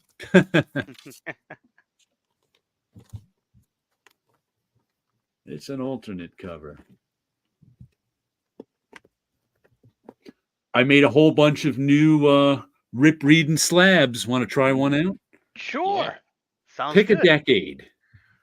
40s, 50s, 60s, 70s, or 80s? I'd say 60s.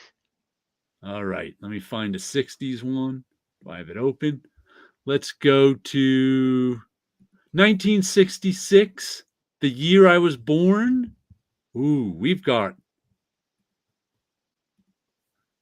Charlton romance comics. Okay. By the way, there were a lot of romance comics from DC and Charlton in 1966. Yeah. DC had at least 3 romance comics too this same month. We've got Career Girl Romances, Sweethearts, and Just Married. Very nice. We cover the spectrum of romance at Charlton this month. Do we know like the numbers of who were reading the romance books? Was it geared to women or just that's what everyone was getting? Yeah, it was definitely geared to women. I mean, numbers were. I don't know what the sales numbers were.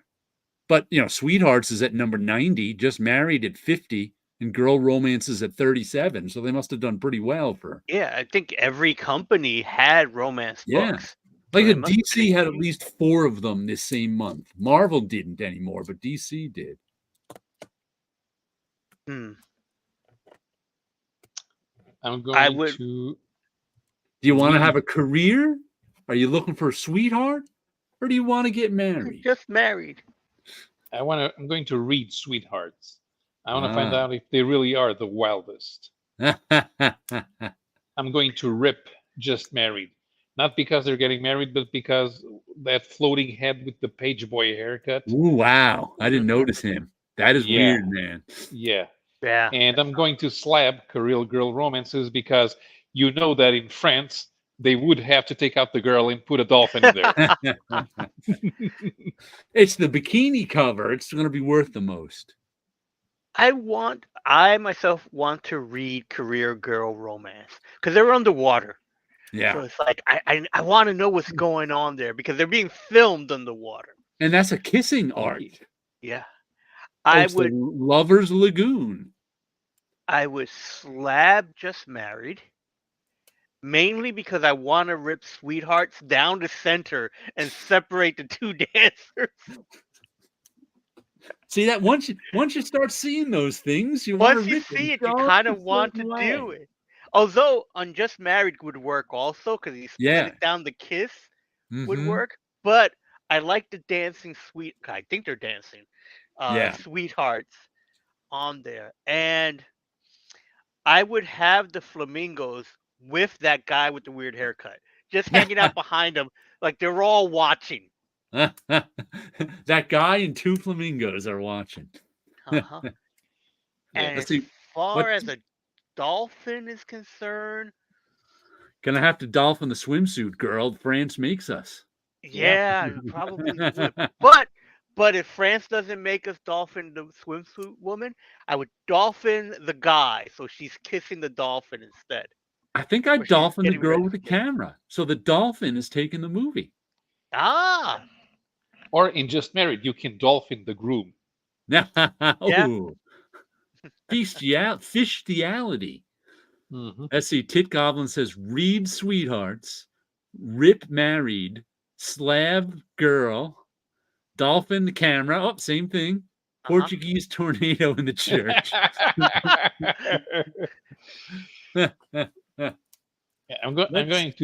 I'm going to put the flamingos in just standing in the Just Married logo, looking at the page boy haircut guy. I'm putting the flamingos on the dance floor. They're having a good time watching the dancers. Yeah, the flamingos should have a day off too. Yeah, they can relax on the dance floor. I think I'm gonna slab Sweethearts. Because the more I like that cover, the more I kind of like it. And I love dancing. I love dancing drawings. Matter of fact, the pencil page I was looking at on Elsa Chartier's website, the pencil page I looked at was with people dancing. I was like, ooh, that would be the page I buy pencils of. Is Career Girl Don Heck?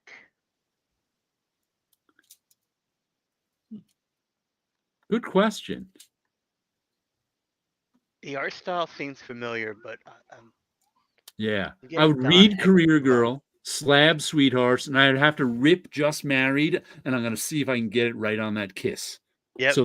So that weird haired guy can have his bride. Because the background on it looks like a rip already. Look at that old guy on the dance floor, Bill Clinton disco. Oh, in the back there. See right there. I just noticed my cursor shows up not where my cursor is in the screen I'm on, but where my cursor is on the screen behind it. Like what does that balloon even say? Something about me? Let me see if I can read it over here. It says everyone gets kissed here but me. Yeah. Oh, is it underwater kissing booth? It looks like it. It's the kissing arch. Ah. Oh, and I guess they used to take your picture at kissing booths too. So she's working the booth. Right. But not getting kissed. Oh, that's so sad. I'd kiss her, you know? Lover's Lagoon. But yeah, I was surprised, just looking for stuff in the month, and I was like, oh, let me get one of these Charlton romance comics. And I was looking around, I was like, oh, there's 3 of them.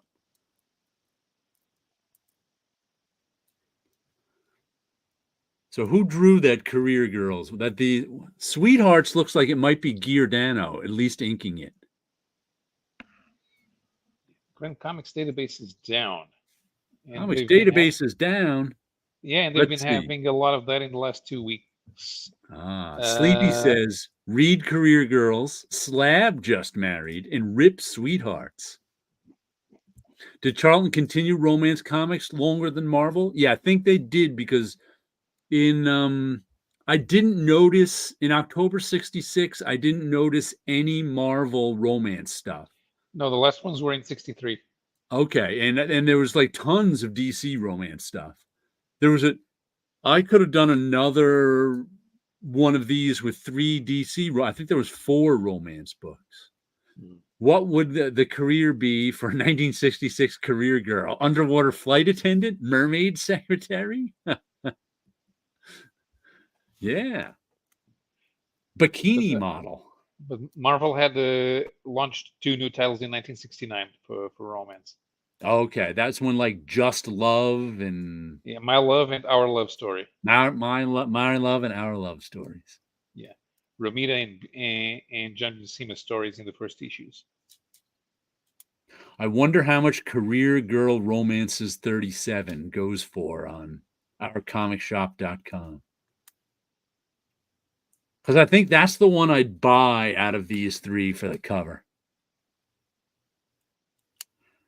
Not that I'm buying any of them.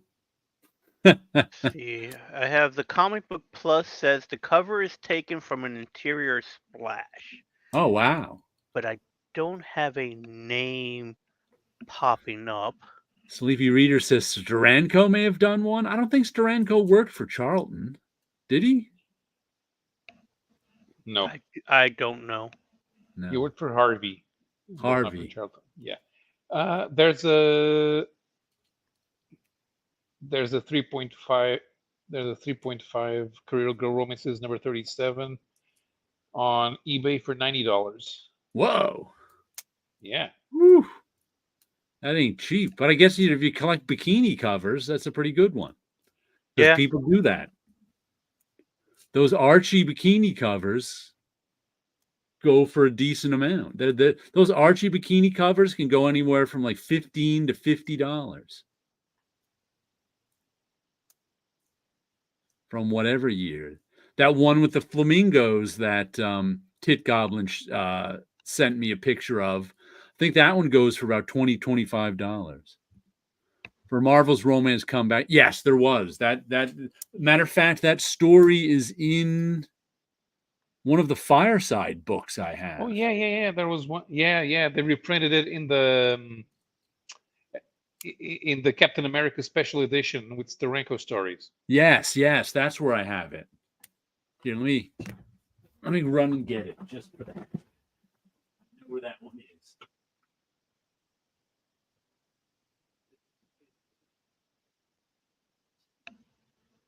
Yeah, this doesn't really credit anyone. It just says credits is job number B-273.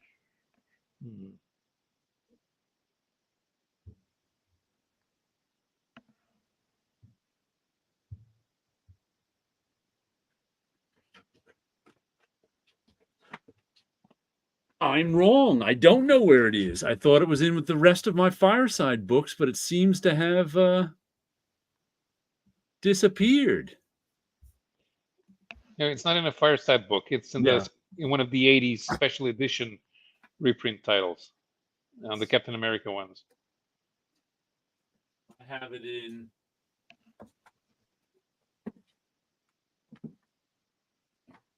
Is it in this one? Nope. This is the. Yeah, no, it's not. This one is the Fireside book that it's not in. Yeah. This has Captain America stories. Captain America stories with this Steranko one.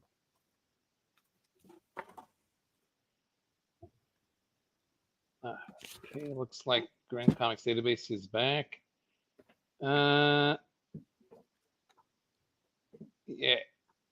it's Vinnie Coletta erasing the identity of the penciler, because they have tentatively credited Joe Sinnott as the penciler, but they're not sure. On which one? On Career Girl Romances. It's Coletta over someone. Ah, okay. If Archie was in a bikini, that would be valuable. I wonder if Love Everlasting is creating a bump in interest in the romance comics. Yeah, good question. I don't know how.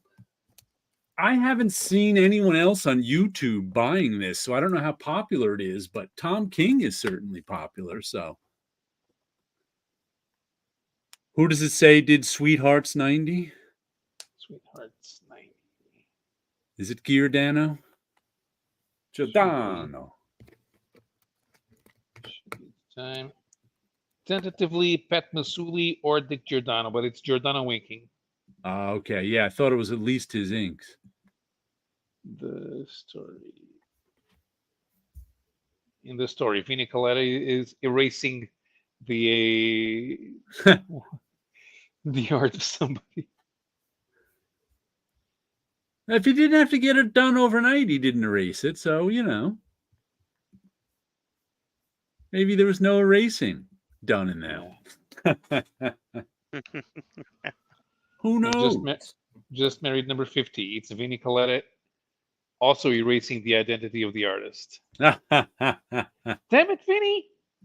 We want to find out who actually drew those covers. Yeah. Not you making everything look the same. Vinny strikes again. Dun dun dun. At least he couldn't make Kirby not look like Kirby. He sure tried. Yeah, he did his best. Let's see. Oh, there was a new issue of Grimm. This is the one that's about the Grim Reapers. Some nice art in it, too. Let's see who does the art again. The art is Flaviano. One name. It's Flaviano. It's Fabio. Though this story is about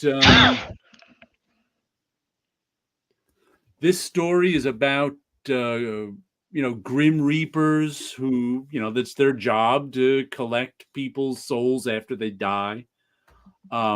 Story is really about who is it? Death died or something like that, and people are or Death disappeared, and then people were trying to take over Death's role, and our lead character found out she's Death's daughter, and they want her to take over as Death.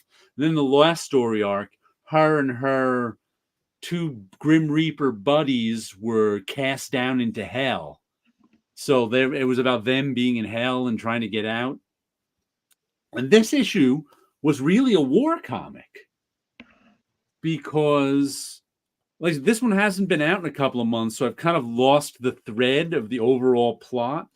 I remember they have all these characters now hanging out in Hell's Diner or something. And this one guy here who's the priest, this is his backstory. And I think he's a dead priest too now. He's hanging out with the Grim Reapers. Like I said, I don't remember what their plan is from this on in.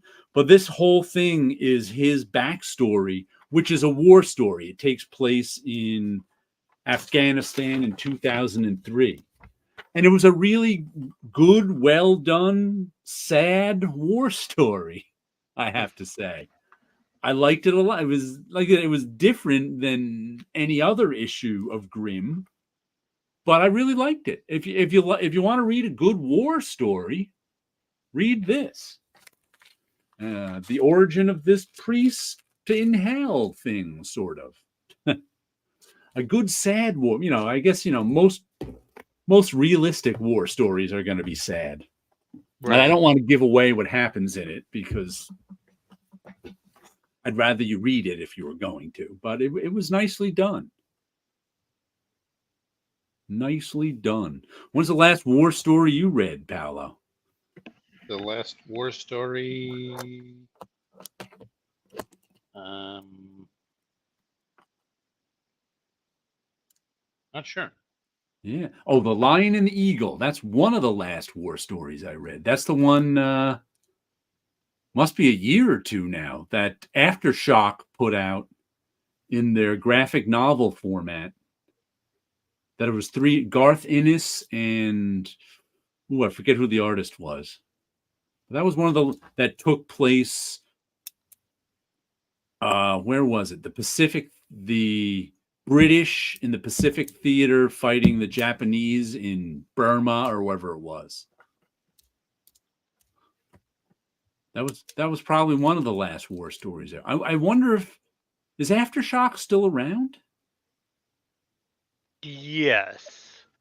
I think I just read that Ben Abernathy is now an editor. Just Okay. moved over to Aftershock. I think I read that today, like on LinkedIn or something. Okay. There was an announcement. So I think he's over at Aftershock. So I know they were having financial troubles. We found that out after Mike Martz left. Right. Yeah, I think I read that today, that Ben Abernathy went over to Aftershock. And then IW, I just read that they just have some layoffs.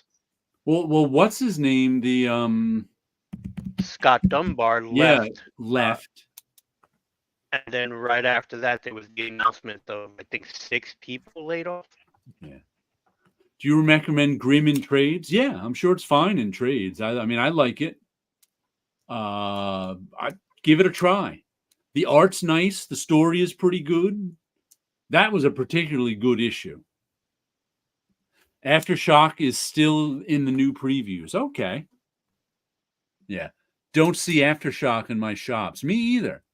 And my shop used to get in, because I think they were returnable, all of those Aftershock graphic novel size ones, because I was buying all those. The one that the Lion and the Eagle was. But I haven't seen one of those in a while. I imagine, if you're having financial trouble, you're not putting out a weird size comic. Right. That'll be the first thing that gets cut. But I was wondering if they, I don't even know if they like collected the Lion and the Eagle in something. Because that was like one of the only ones that was 3 graphic novels. So I imagine they'd collect that. But I haven't seen it or heard about it.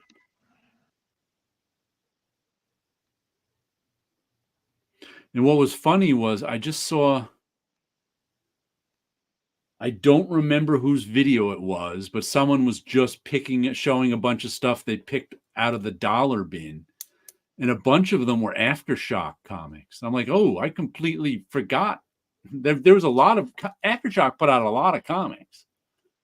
Even ones I never heard of. I was like, oh, I vaguely remember that one. That one I don't remember. I mean, most of them were like 5 or 6 issue minis, so they could sell them in trades. But they put out a lot of comics. Did any Aftershock comics make it over there, Paolo? Nope. No. I wouldn't think so, but they had some good stuff. They had really good designs, too. I always remember their logo being striking, but I don't think I ever picked up an issue. And I remember saying that to, I think it was right after, must be, geez, I don't know how many years ago now, 7, 8 years ago. I saw Mike Martz someplace, and I was like, and I told him I especially liked their logos. I was like, they have, because so many comics don't have real logos anymore. They just have type spelling out the name. But all the Aftershock ones had real logos. I was like, oh, they're very nice. Yeah.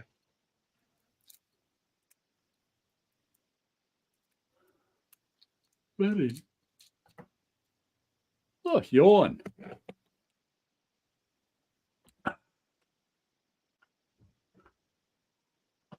I got most of my energy back. I think I got all of my energy back after my cold now. I went out for a bike ride for the first time this morning since the 19th. It's my last bike ride.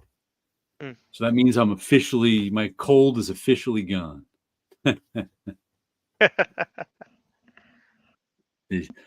Sleepy Reader, they were an early adopter to the $4.99 price point, which may have hurt them. That hurt them with me. Especially since a lot of times they made their first issues $4.99, and then it might go down to $3.99 after that. It might not, but I actually stopped buying Aftershock first issues because they were one of the first ones to go up to $5. And I was like, I don't want to buy a $5 first issue. Even to this day, if there's a $4 first issue and a $5 first issue, I'm going for the $4. And you've heard me say before here, even if I do pick up a $5 first issue, I go, I liked it. I just don't like it $5. Because if you're going to be a $5 issue, you've got to be better than my $4 comics. And if you're not, I don't want to buy any B-level comics that are $5. Yeah. Which is why I'm glad they finally canceled that Frank Frazetta one I was buying. Because it started out pretty good, but by issue like 10, it was a B-level comic at best. So I was like, ooh. Then they're like, oh, this is our last issue. I'm like, good. I don't want to pay $5 for another issue of this. But are they still? I haven't. What was their name? Who's publishing the Frazetta stuff? Opus. I haven't seen them in the shops in a couple of months. Wonder if they're still in business.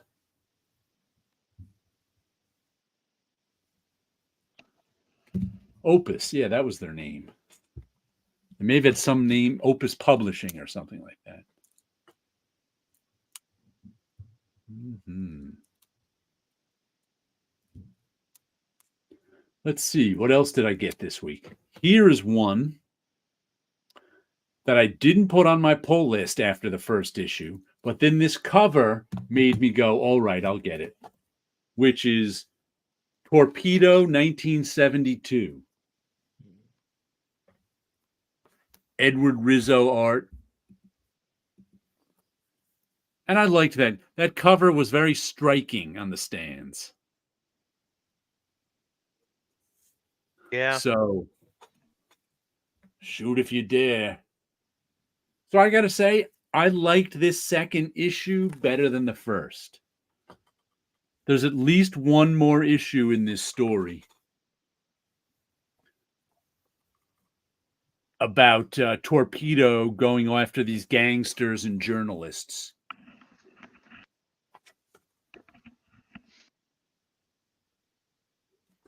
But nice stuff. Sleepy liked the second issue better also. And 62 Lefty Blues says, last time I heard Opus ran out of money. Oh, you're right. I did hear that. I was. And this is Ablaze. And the fact that it was only $4 made me go, all right, I'll get it. How's the cover stock? Because I know an all black cover tends to like have little bits of cracks, especially on the spine. It's got a pretty good cover stock, but it's not a perfect black as I look at it now. But I wasn't looking for it to be a perfect black when I bought. But I can see if you're looking for a 9.8, this one's probably not it. I can see some scuffing up there. Couple little light marks there. Well, for me, I'm more just curious and production-wise, because black covers are always kind of notorious to be really tough to get away with. And then that one looks shiny, so I'm just wondering. But at least it's got a cover stock. Is it cover stock? Not self-covered. So that reminds me of once again my friend Ed. I don't remember when it was. Yeah, the humor clicked more. The whole thing just clicked more, I think. I definitely liked the second issue better. I'm going to put it on my pull list now to get the rest of it. But it was, I don't know, maybe 10 years ago. My friend Ed has a friend of his who goes to estate sales and stuff. And she happened to tell him that she saw some comics there, if he wants them. And there was a Hulk 181, some other pretty valuable comics that he was like, oh, I can get these for a pretty good price and sell them. He doesn't really sell comics ever.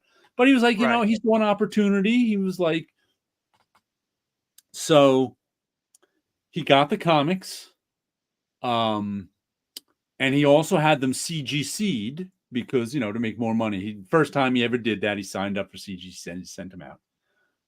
He did okay with them too. He, made some money. But with the funny part of the story that this reminds me of is, do you remember those what are they? The Platinum Spider-Man #1s? Yes.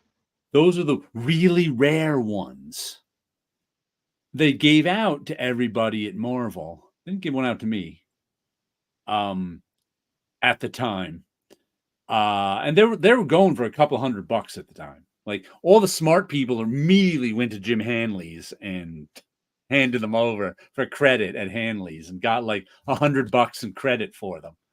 Because I don't think they weren't worth. They're kind. If they're CGC'd, they're worth something now. But they're really not worth that much, even the rare platinum ones. But he was like, he still had his, so it was like, I may as well send this in to get CGC'd. And it came back restored. Really? He's like, I must have been sitting around one day with a black marker and blacked in any little tick marks that were there just for that. Like, he didn't. He's like, I'm the only one who could have done it. Right. It's been in my possession all these years. So it's like, I must have done that one day. You're just sitting around. There's some random comic lying around, and you're like, oh, why don't I just black in these tick marks? So he's got a restored Spider-Man restoration done by him. Right. And he doesn't even remember. But he did it back probably in the early 90s.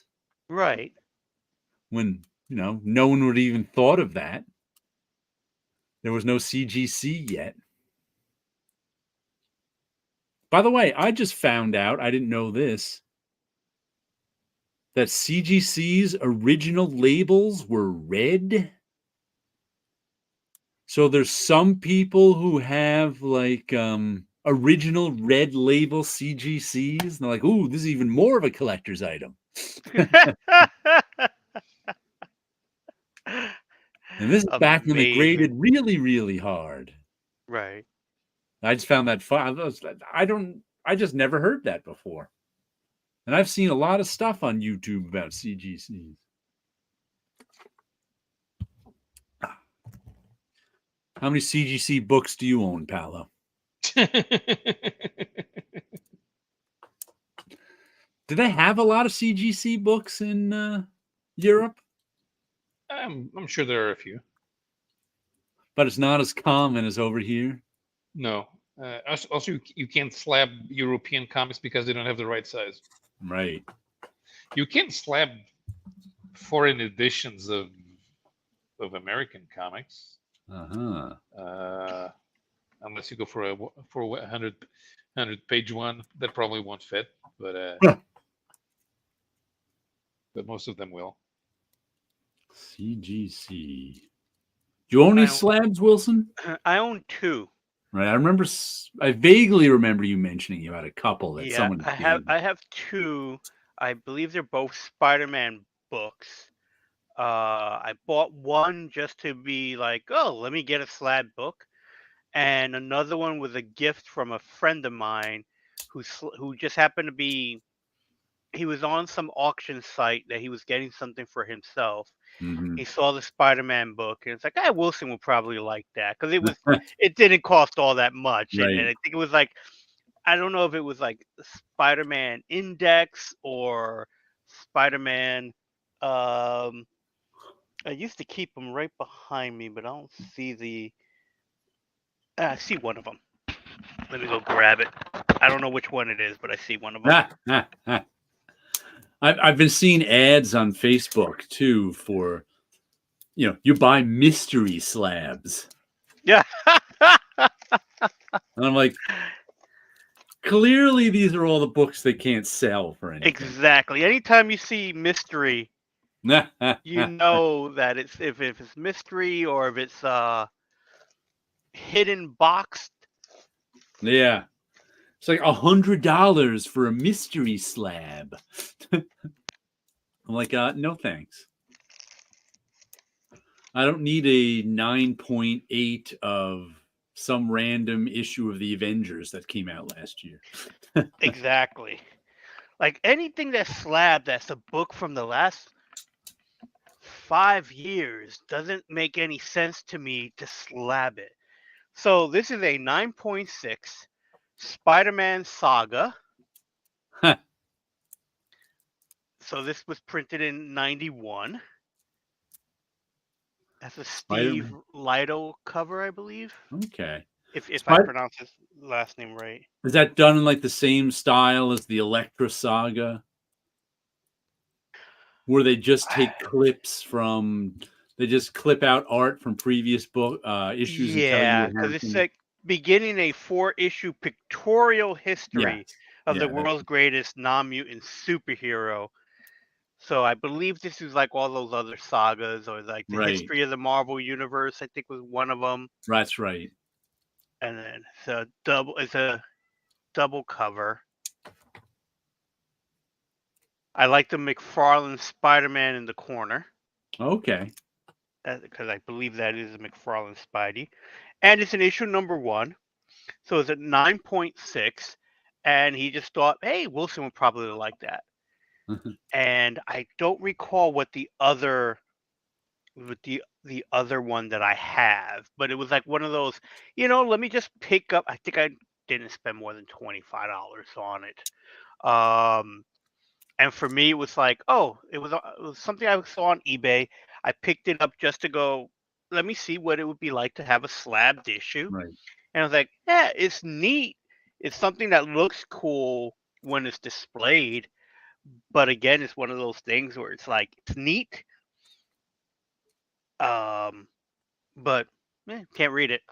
And I don't know, maybe in the future the technology will be you press a button and you can read it digitally. That'd be interesting. So that would be something in that kind of a thing. And as far as I'm aware of, this is the original issue. This wasn't taken out and replaced by someone else. Because I doubt there's a big calling for Spider-Man Saga number 1. Yeah. Now, you know what I noticed recently? The price of cheap slabs has gone up in terms of, if you remember, I can't even remember when I got them now. Last year, maybe, it's at least a year ago. Those clone number 1s that I bought slabbed for about $35 to $40 when I was looking for, I don't collect slabs, but I kind of wanted one as a conversation piece. So I was looking on eBay for the cheapest slabs available, which are, usually ones that somebody gambled on and lost. Ooh, if we get a 9.8 on this latest issue of something, it might be worth something someday. But then no one, like clone number 1, no one wants clone number 1. Right. And like the cheapest stuff there was $35 to $40. So just this week I went, oh, let me see what cheap slabs are out there. And there was nothing for $35, $40. Almost everything started at $50.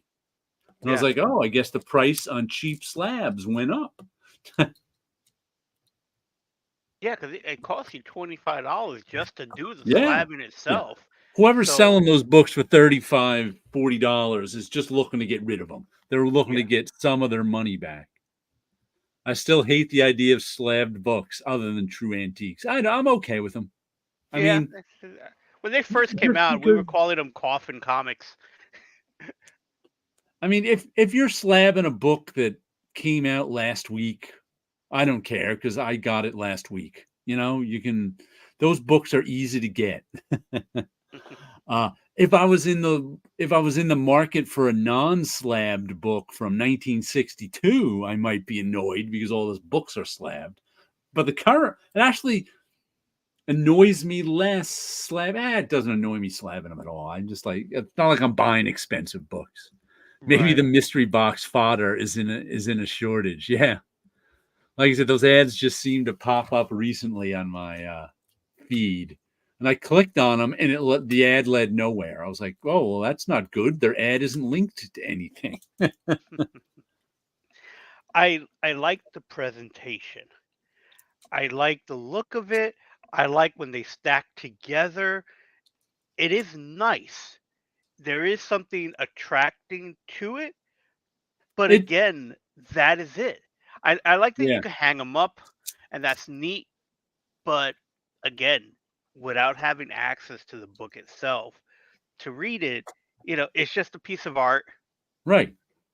to It hang up. turns And it turns the comic into an object, but that's okay. I mean, if you like the object, that's fine. It reminds me of oh, what's the guy's name? Ooh, I can't remember his name. Once again, he's a YouTuber who I watch, who's from Vegas, and he also deals in comics sometimes. He sometimes he used to have a stall at a flea market, which he doesn't anymore, but sometimes he'll have a garage sale where he sell it because he just likes to deal in comics sometimes. But what he always did, and like especially his older comics, that they weren't even necessarily valuable, maybe $20 a piece.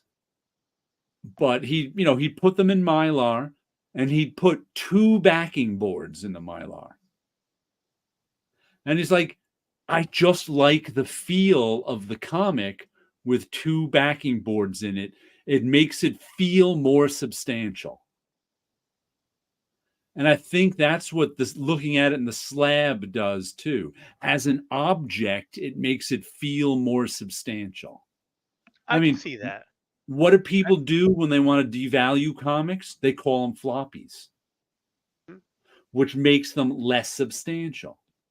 Yeah. So making it more substantial is a real thing. Let's see, what else did I get this week?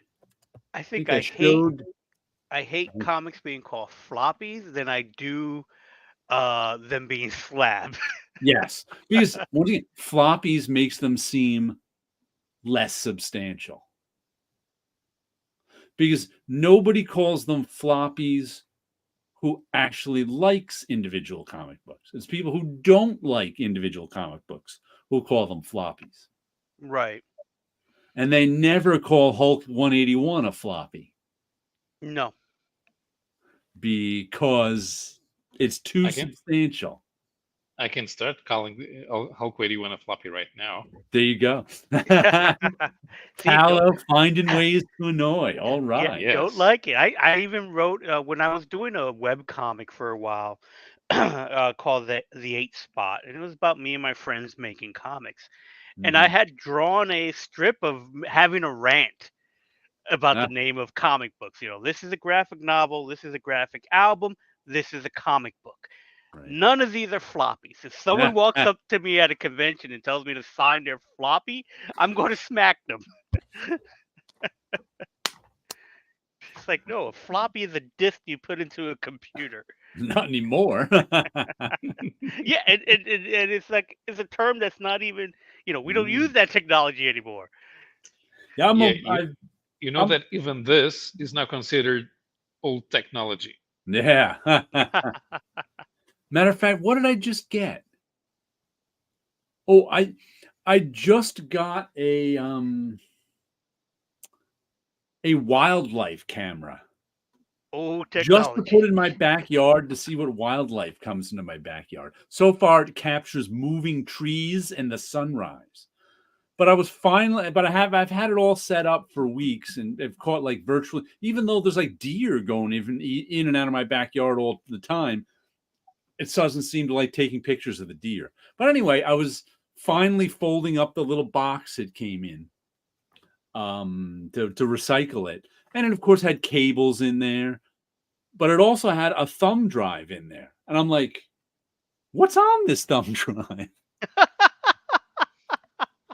Why did it come with a thumb? I have it somewhere I still haven't even looked to see what's on the thumb drive because I'm like, I have no idea. Why would it come with a thumb drive? It's where all the cryptids are at. A floppy is in need of Viagra. Yeah, I've made my peace with people calling them floppies. I'm just like, all right. Yeah, the term has been around too long, and it's like I Yeah. can't go for that argument anymore. Yeah, so call them whatever you want. I know you're not buying them. More for me. Yeah. Yes, please do as buy as many as possible so that the trade paperback can get cheaper. Mhm.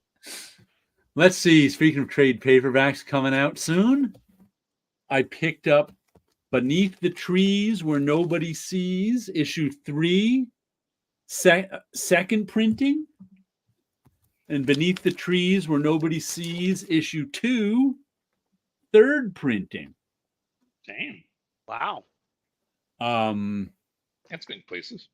So now I just got to find some nice artwork in here. Let me show you. I just got to find a first issue. We'll see if they get another printing of that. Some nice like watercolor art. This is the one where a couple weeks ago I picked up the 4th issue. Oh, some bloody fingers, and liked it a lot. So I decided, I was like, and I think someone on here told me that they were coming out with these 2 printings to keep my eye open, but I didn't. Yep.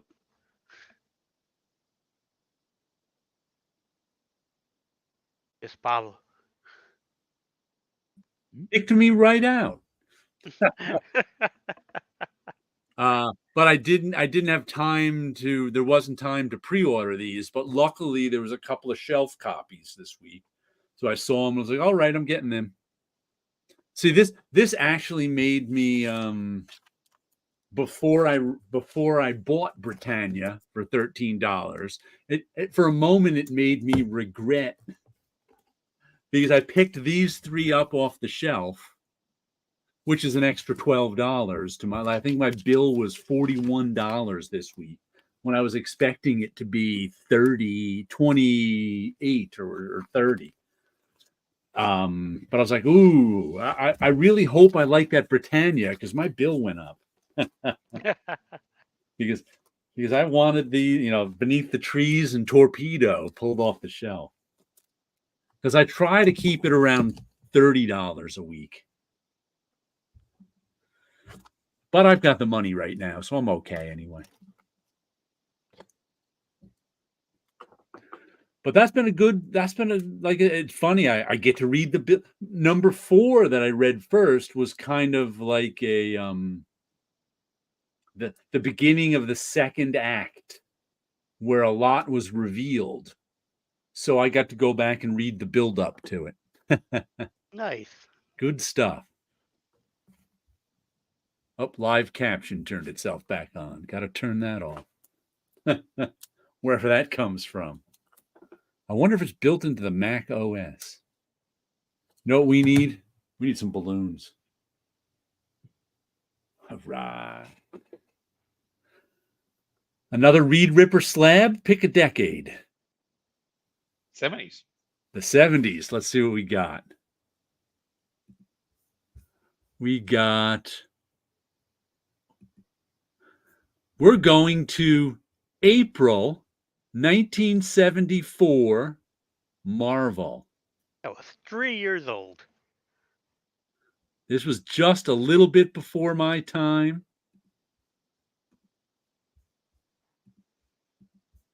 My parents hadn't even met. Whoa. I was 8. Daredevil 111. Actually 7. Daredevil, Daredevil 111. 111, Incredible Hulk might have- 177, and Iron Man 69. 69. I remember picking up Daredevil 111. That was like the I- first old issue that I found out in the wild that I might have bought at like a street market, where a guy had like a milk crate full of comics. That might be the one that I have out of these 3. I know I have 178 of Hulk, but I don't think I have 177. Don't think I have that Iron Man 69. Once again, that Daredevil 111 was a back issue to me, that there was someone in the neighborhood who I bought it off. I bought a bunch of old, really battered Daredevil. I have a bunch of Daredevils like between 100 and 120 that are really battered. Mhm. that I bought as a kid from some other kid. And that So that let's is read. that is the worst Silver Samurai costume design, I think. Yes. Uh-huh. Yes. So let's read Iron Man, because in this issue, Mandarin, Unicorn, Sunfire, Yellow Claw. Man, Whoa. that's too many. Yeah, I want to read Everybody's that. in there. Yeah. And I'm going to slab Hulk and rip Daredevil, because that Silver Samurai costume, Is that the first Silver Samurai? it's the first Silver Samurai costume. It's always the same character. Okay, but it's the first appearance of him. I think so. Like, oh, and Shanna's in Daredevil too. Yeah, I didn't even Yeah. realize. because Black Widow had dumped Daredevil, Ah, and Matt moved back to New York. They had been in San Francisco before that. like why is the Silver Samurai blue and orange? First of all, blue and orange is a terrible combination. Yeah. They don't work well together. They I do would- as highlights over white. I would read. I think the Hulk. I'm more interested in that story. I would slab Iron Man, and I would have to rip Daredevil. Daredevil. Although Let's I was see. tempted to rip Iron Man because of the ground is already ripping. Tit And it's Goblin like is they going continue to rip. read Ooh. Daredevil, rip Hulk, and slab Iron Man, and Dolphin the Sword. Sleepy Reader, he needs to reread that Hulk, slab the Iron Man, sadly rip the DD. Oh, here's the question I have. Is that Hulk written by Roy Thomas? No, it's Len. Slen? No, Okay, I wasn't think it's still- sure. Yeah, Because I think that's the end of the... the Warlock storyline. I think Roy Thomas is credited as co-plotter, Ah. but Ryan was writing the book. I think I would replace Iron Man with the Dolphin, and the Dolphin is the one smashing out. I'm going to put... If you rip Iron Man, bonus points not only if you go through the tear on the ground, but also through his nose. I'm going to put the flamingos behind Iron Man. They're deep in that cavern going, uh-oh. Yeah. I thought about putting the Dolphin in the Incredible Hulk, but the High Evolutionaries new men are in there, so I'm sure I think there's a Dolphin character in that story Already. Yeah, so the Dolphin goes into... The Dolphin replaces Shannon on the cover title. Ah. And the flamingos go in the crevice. The crevice. They're looking up out of the crevice.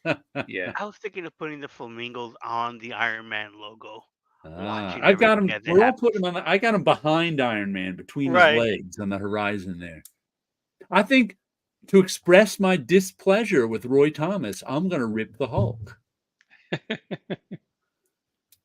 which means I'm going to slab Daredevil because despite the horrible Silver Samurai costume, I like that cover better than the Iron Man one. So I'm going to have to slab Daredevil, rip the Hulk, and read Iron Man. I do like it as the Daredevil cover. Cover-wise, I think it's the strongest cover. Yeah. Tit Goblin, I'm going to turn that StreamYard duck. I'm going to turn that StreamYard duck with 3 flamingos. Where am I going to put the dolphin? I'm going to have the Hulk wrestling with a dolphin. Because I think the dolphin's going to give him trouble. He's going to be he's going to be much more slippery than Warlock. Oh, it's not And Len, I'm going it's to not put the Len writing this- Warlock costume on the dolphin. Ah, okay. It's not Len writing the story. It's Jerry Conway. Okay. But Roy is still credited with... What? Okay, then my displeasure with him still stands. death of a superhero. This And is Tony it. Isabella writes the next Confrontation. Tony Isabella writes the next one. So let's see. That's definitely a Herb Trimpe cover on the Hulk. Is that a George Tuska cover on Iron Man? I don't think so. It doesn't look like him. And like the Daredevil is like Bob Brown or somebody, maybe. I don't remember who's drawing Daredevil then. Iron Man 69. And let you see these down. Just as there it is. It's Ron Wilson. Ron Wilson doing Iron Man? Okay. Yeah, I wouldn't have guessed that because I don't know his style well enough. Right. Well, it's got some Kirby highlights, so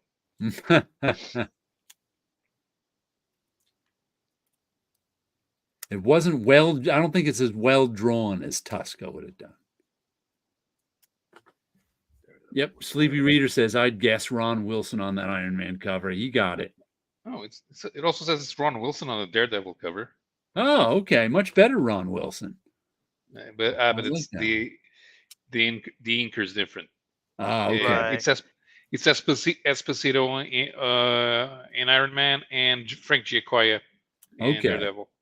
I would imagine the Daredevil one was the one he was working on first, and then the Iron Man had to be rushed out. Yeah, because the Iron Man's got one figure, and that's what they did in those days. Like when you had to rush something out, because they liked action covers. Ron Wilson did a lot of covers. They always look vaguely curvy-ish. Yeah, Starlin had done the Iron Man cover the previous month. Ah, okay. And before that, Buccaneer Gil boots on the Kane. Silver Samurai.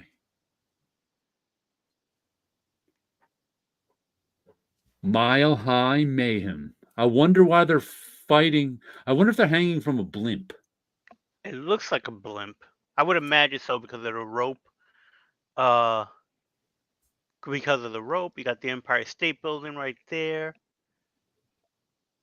Yeah, I must be a don't blimp. remember the issue. I know I had it, but I don't remember the issue at all. Is that old Iron Man suit ever explained as to why it's flexible metal? Was it ever explained as Stark tech or something? Yes, it that Iron Man armor is actually chainmail that's magnetized.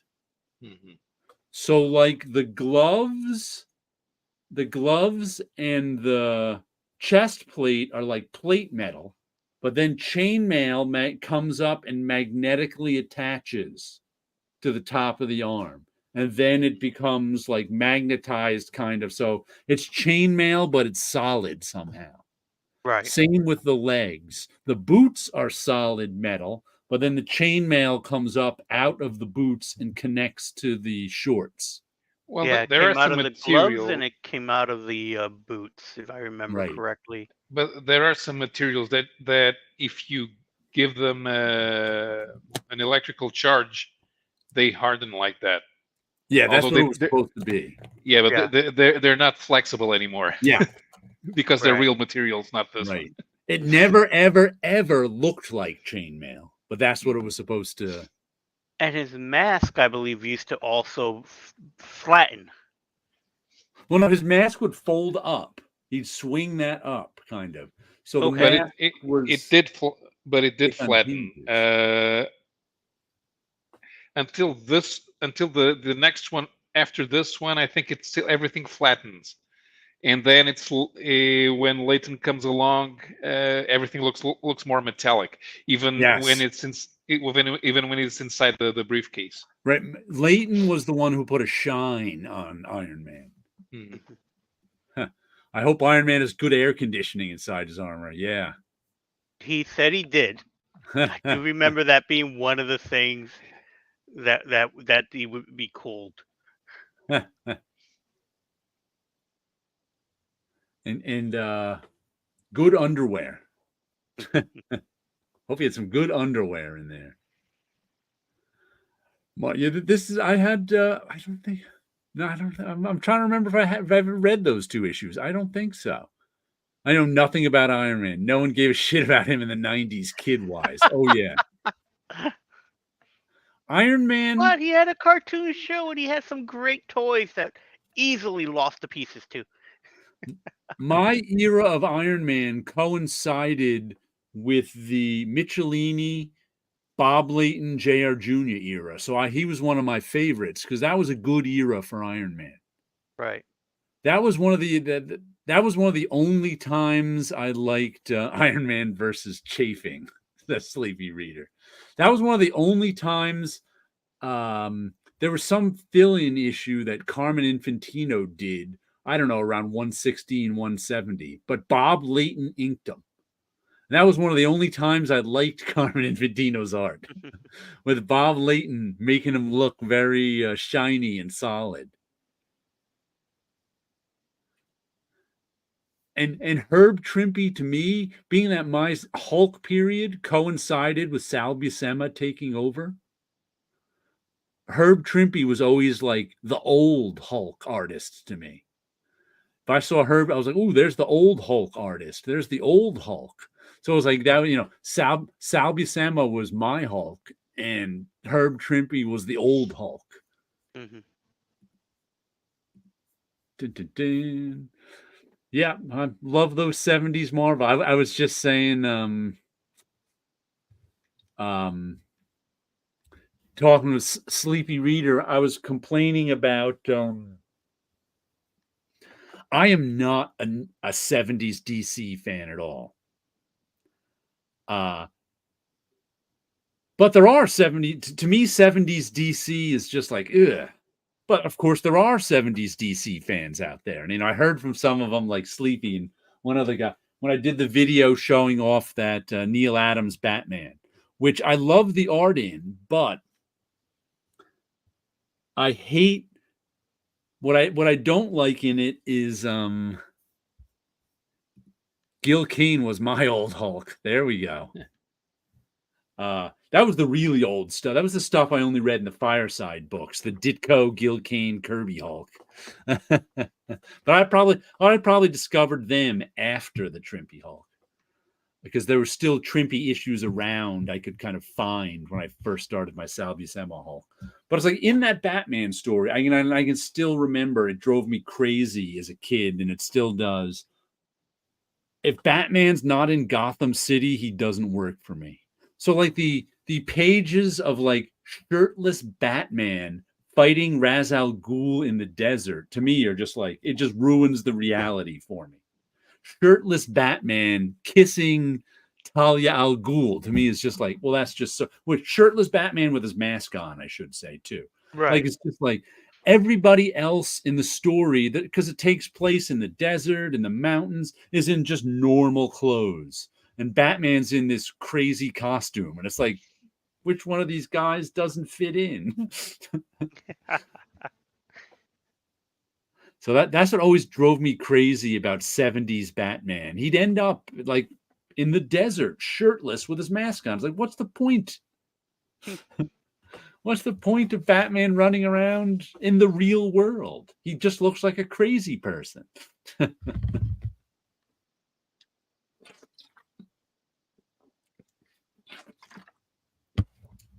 There's a reason most people don't want to take him out of Gotham City.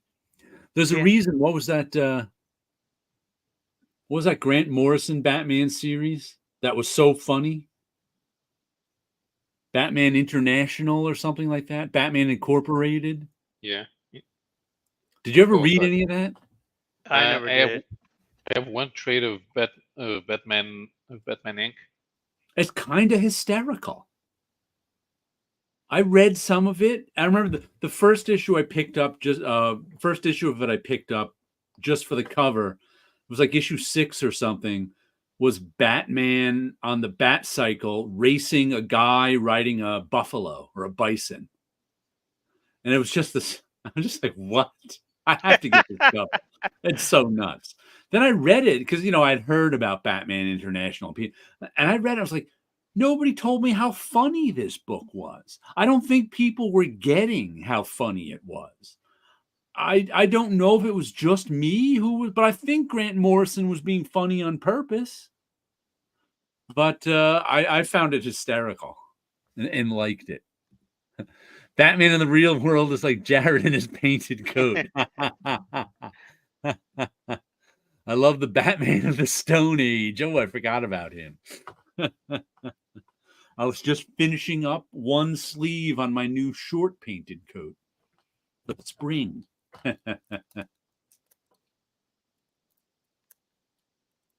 Yeah, I never read those issues of the international stuff, so I didn't get to see how funny they were. If you get a chance, read them. Let me know. I'm like, I thought they were funny. And not unintentionally funny. But everybody took them seriously. And I was like, what am I, the crazy one here?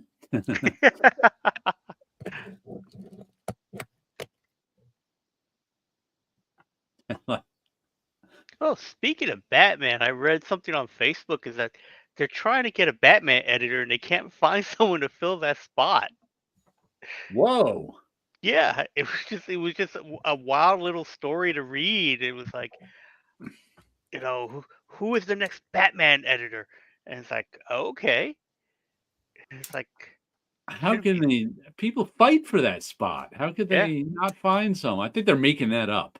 I don't know. Maybe because it's it's the next anniversary of Batman. What is it, 80? Yeah. I gotta imagine Batman editor is one of the best paying editorial jobs. I mean, if it's not, it should be. I don't But know it's why probably that the job most. would. It's probably the most stress, and being It could corporate be. comic and being corporate comics. There's probably way too many people from above going, sticking their fingers into it. Sleepy says, I think Morrison was definitely being funny, loving the silly side of Batman. Yeah, I think he was too. That's why I find it strange that nobody mentioned how funny it was. I nominate Paolo for Batman editor. Pay him enough money, he'll be there. Yes. Tit Goblin says there's a good Grant Morrison documentary on Tubi. How many Tubi documentaries have you watched? They have a ton of comic book documentary things on that site for some reason. Wow, yeah. Got it up in somewhere. And who's Tubi owned by? They're owned by a big company. I forget. They always are. Tubi. Tubi. It might be Amazon or somebody. Tubi is an American over-the-top content platform and ad-supported streaming service owned by Fox Corporation since 2020. Oh, Fox owns it. Fox. Because I remember thinking of Tubi as sort of this small fly-by-night company, but now it's like It was in May 2017. They raised $20 million in a round of funding from Jump Capital, Danua Capital, Coda Capital, and Foundation Capital. Venture capitalist laundering money. Yeah, Uh-huh. and then in 2020, Fox bought them. And then in 2021, Fox bought the rights to a bunch of of made-for-TV films, so that they would have something to show on Tubi. And obviously documentaries. Lots of documentaries. Oh well. Lots and lots and lots. Did you see the announcement that Rob Liefeld is going to write a memoirs? No, I didn't. Are you sure that wasn't April Fool's? Because I saw one about Bobby Chase writing a tell-all book. I saw Bobby. But it came out on April Fool's, so I wasn't sure. I'm not sure either. If I it's saw real or Bobby's not. as well, so I don't know. But it was also at the same time Bobby was talking about the Wolverine. Yes, she was the story. one who brought up that. I think Len Wein's wife talked to her, and Bobby brought it up on Facebook, and it made all the comic book news. But I think it's within that she also talked about a Oh, I tell-all didn't book. notice. She might have just like made an off-the-cuff comment, like maybe I'll write a tell-all book. Yeah. And then people took that and ran with that. Who knows? Okay, so let me check Liefeld's Twitter. Man, he's been posting a lot. he's arguing with people who claim that that he gave Deadpool 0 personality and everything else was created by somebody else. Right. Let me see if I can find any about the Like I said, memoirs. he was the original creator. Other people add stuff over the years. Yeah, and he refers to Fabian as the co-creator. Yes, he does not. He is not happy with having co-creators on his stuff. Mhm. Well, Rob reposted on April 4th that he's doing the memoir. Okay, so I he guess is it's real. doing a memoir. Probably be as unself-aware as he always is. Yes. Calling Todd McFarlane a scold when he wants Rob to live up to the responsibilities of being an image partner.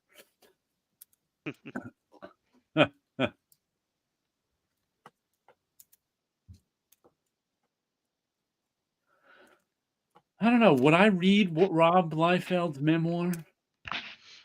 It might be fun. It might be. I mean, but I've seen no evidence that he's a good writer is the problem.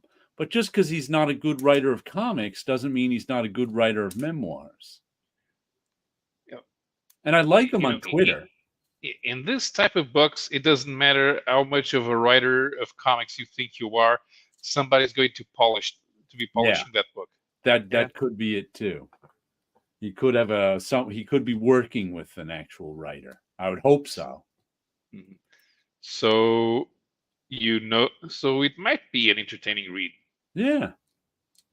Or it might be I can't listen to his podcast because of how unself-aware he is.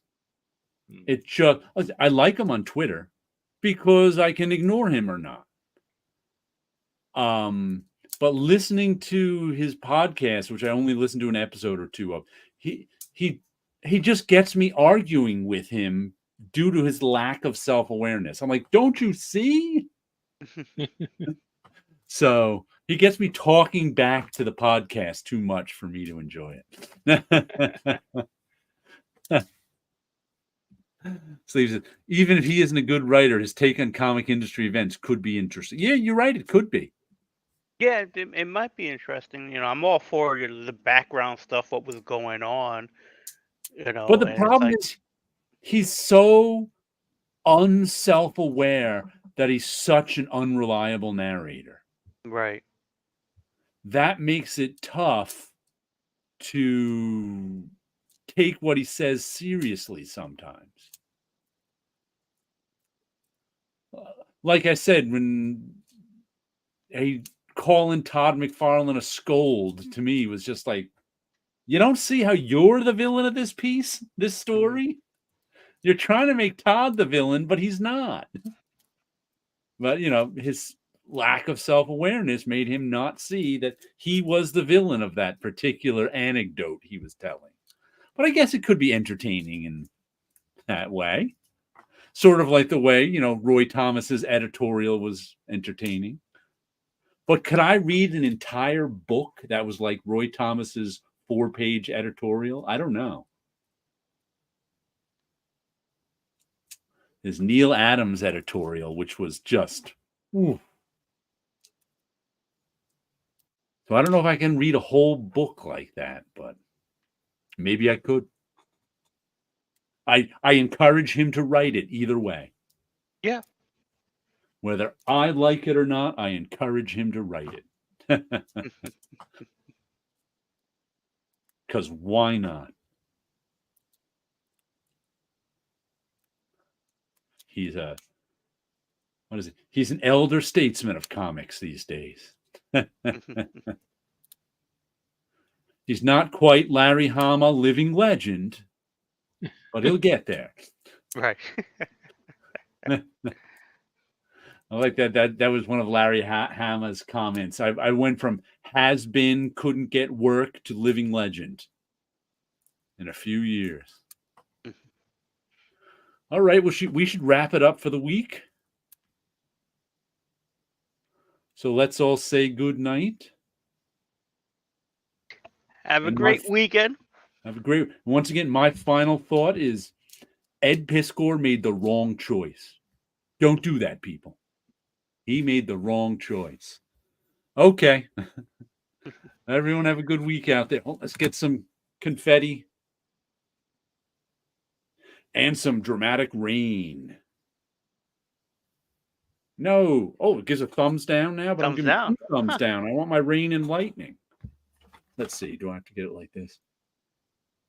Where's my rain and lightning? Is it 1 thumb? Oh, there we go. It's Hold one. on. Okay. I had it for a moment. There we go. There's our rain and lightning. All right. Everybody have a good week out there. Balloons, balloons, balloons. Take care.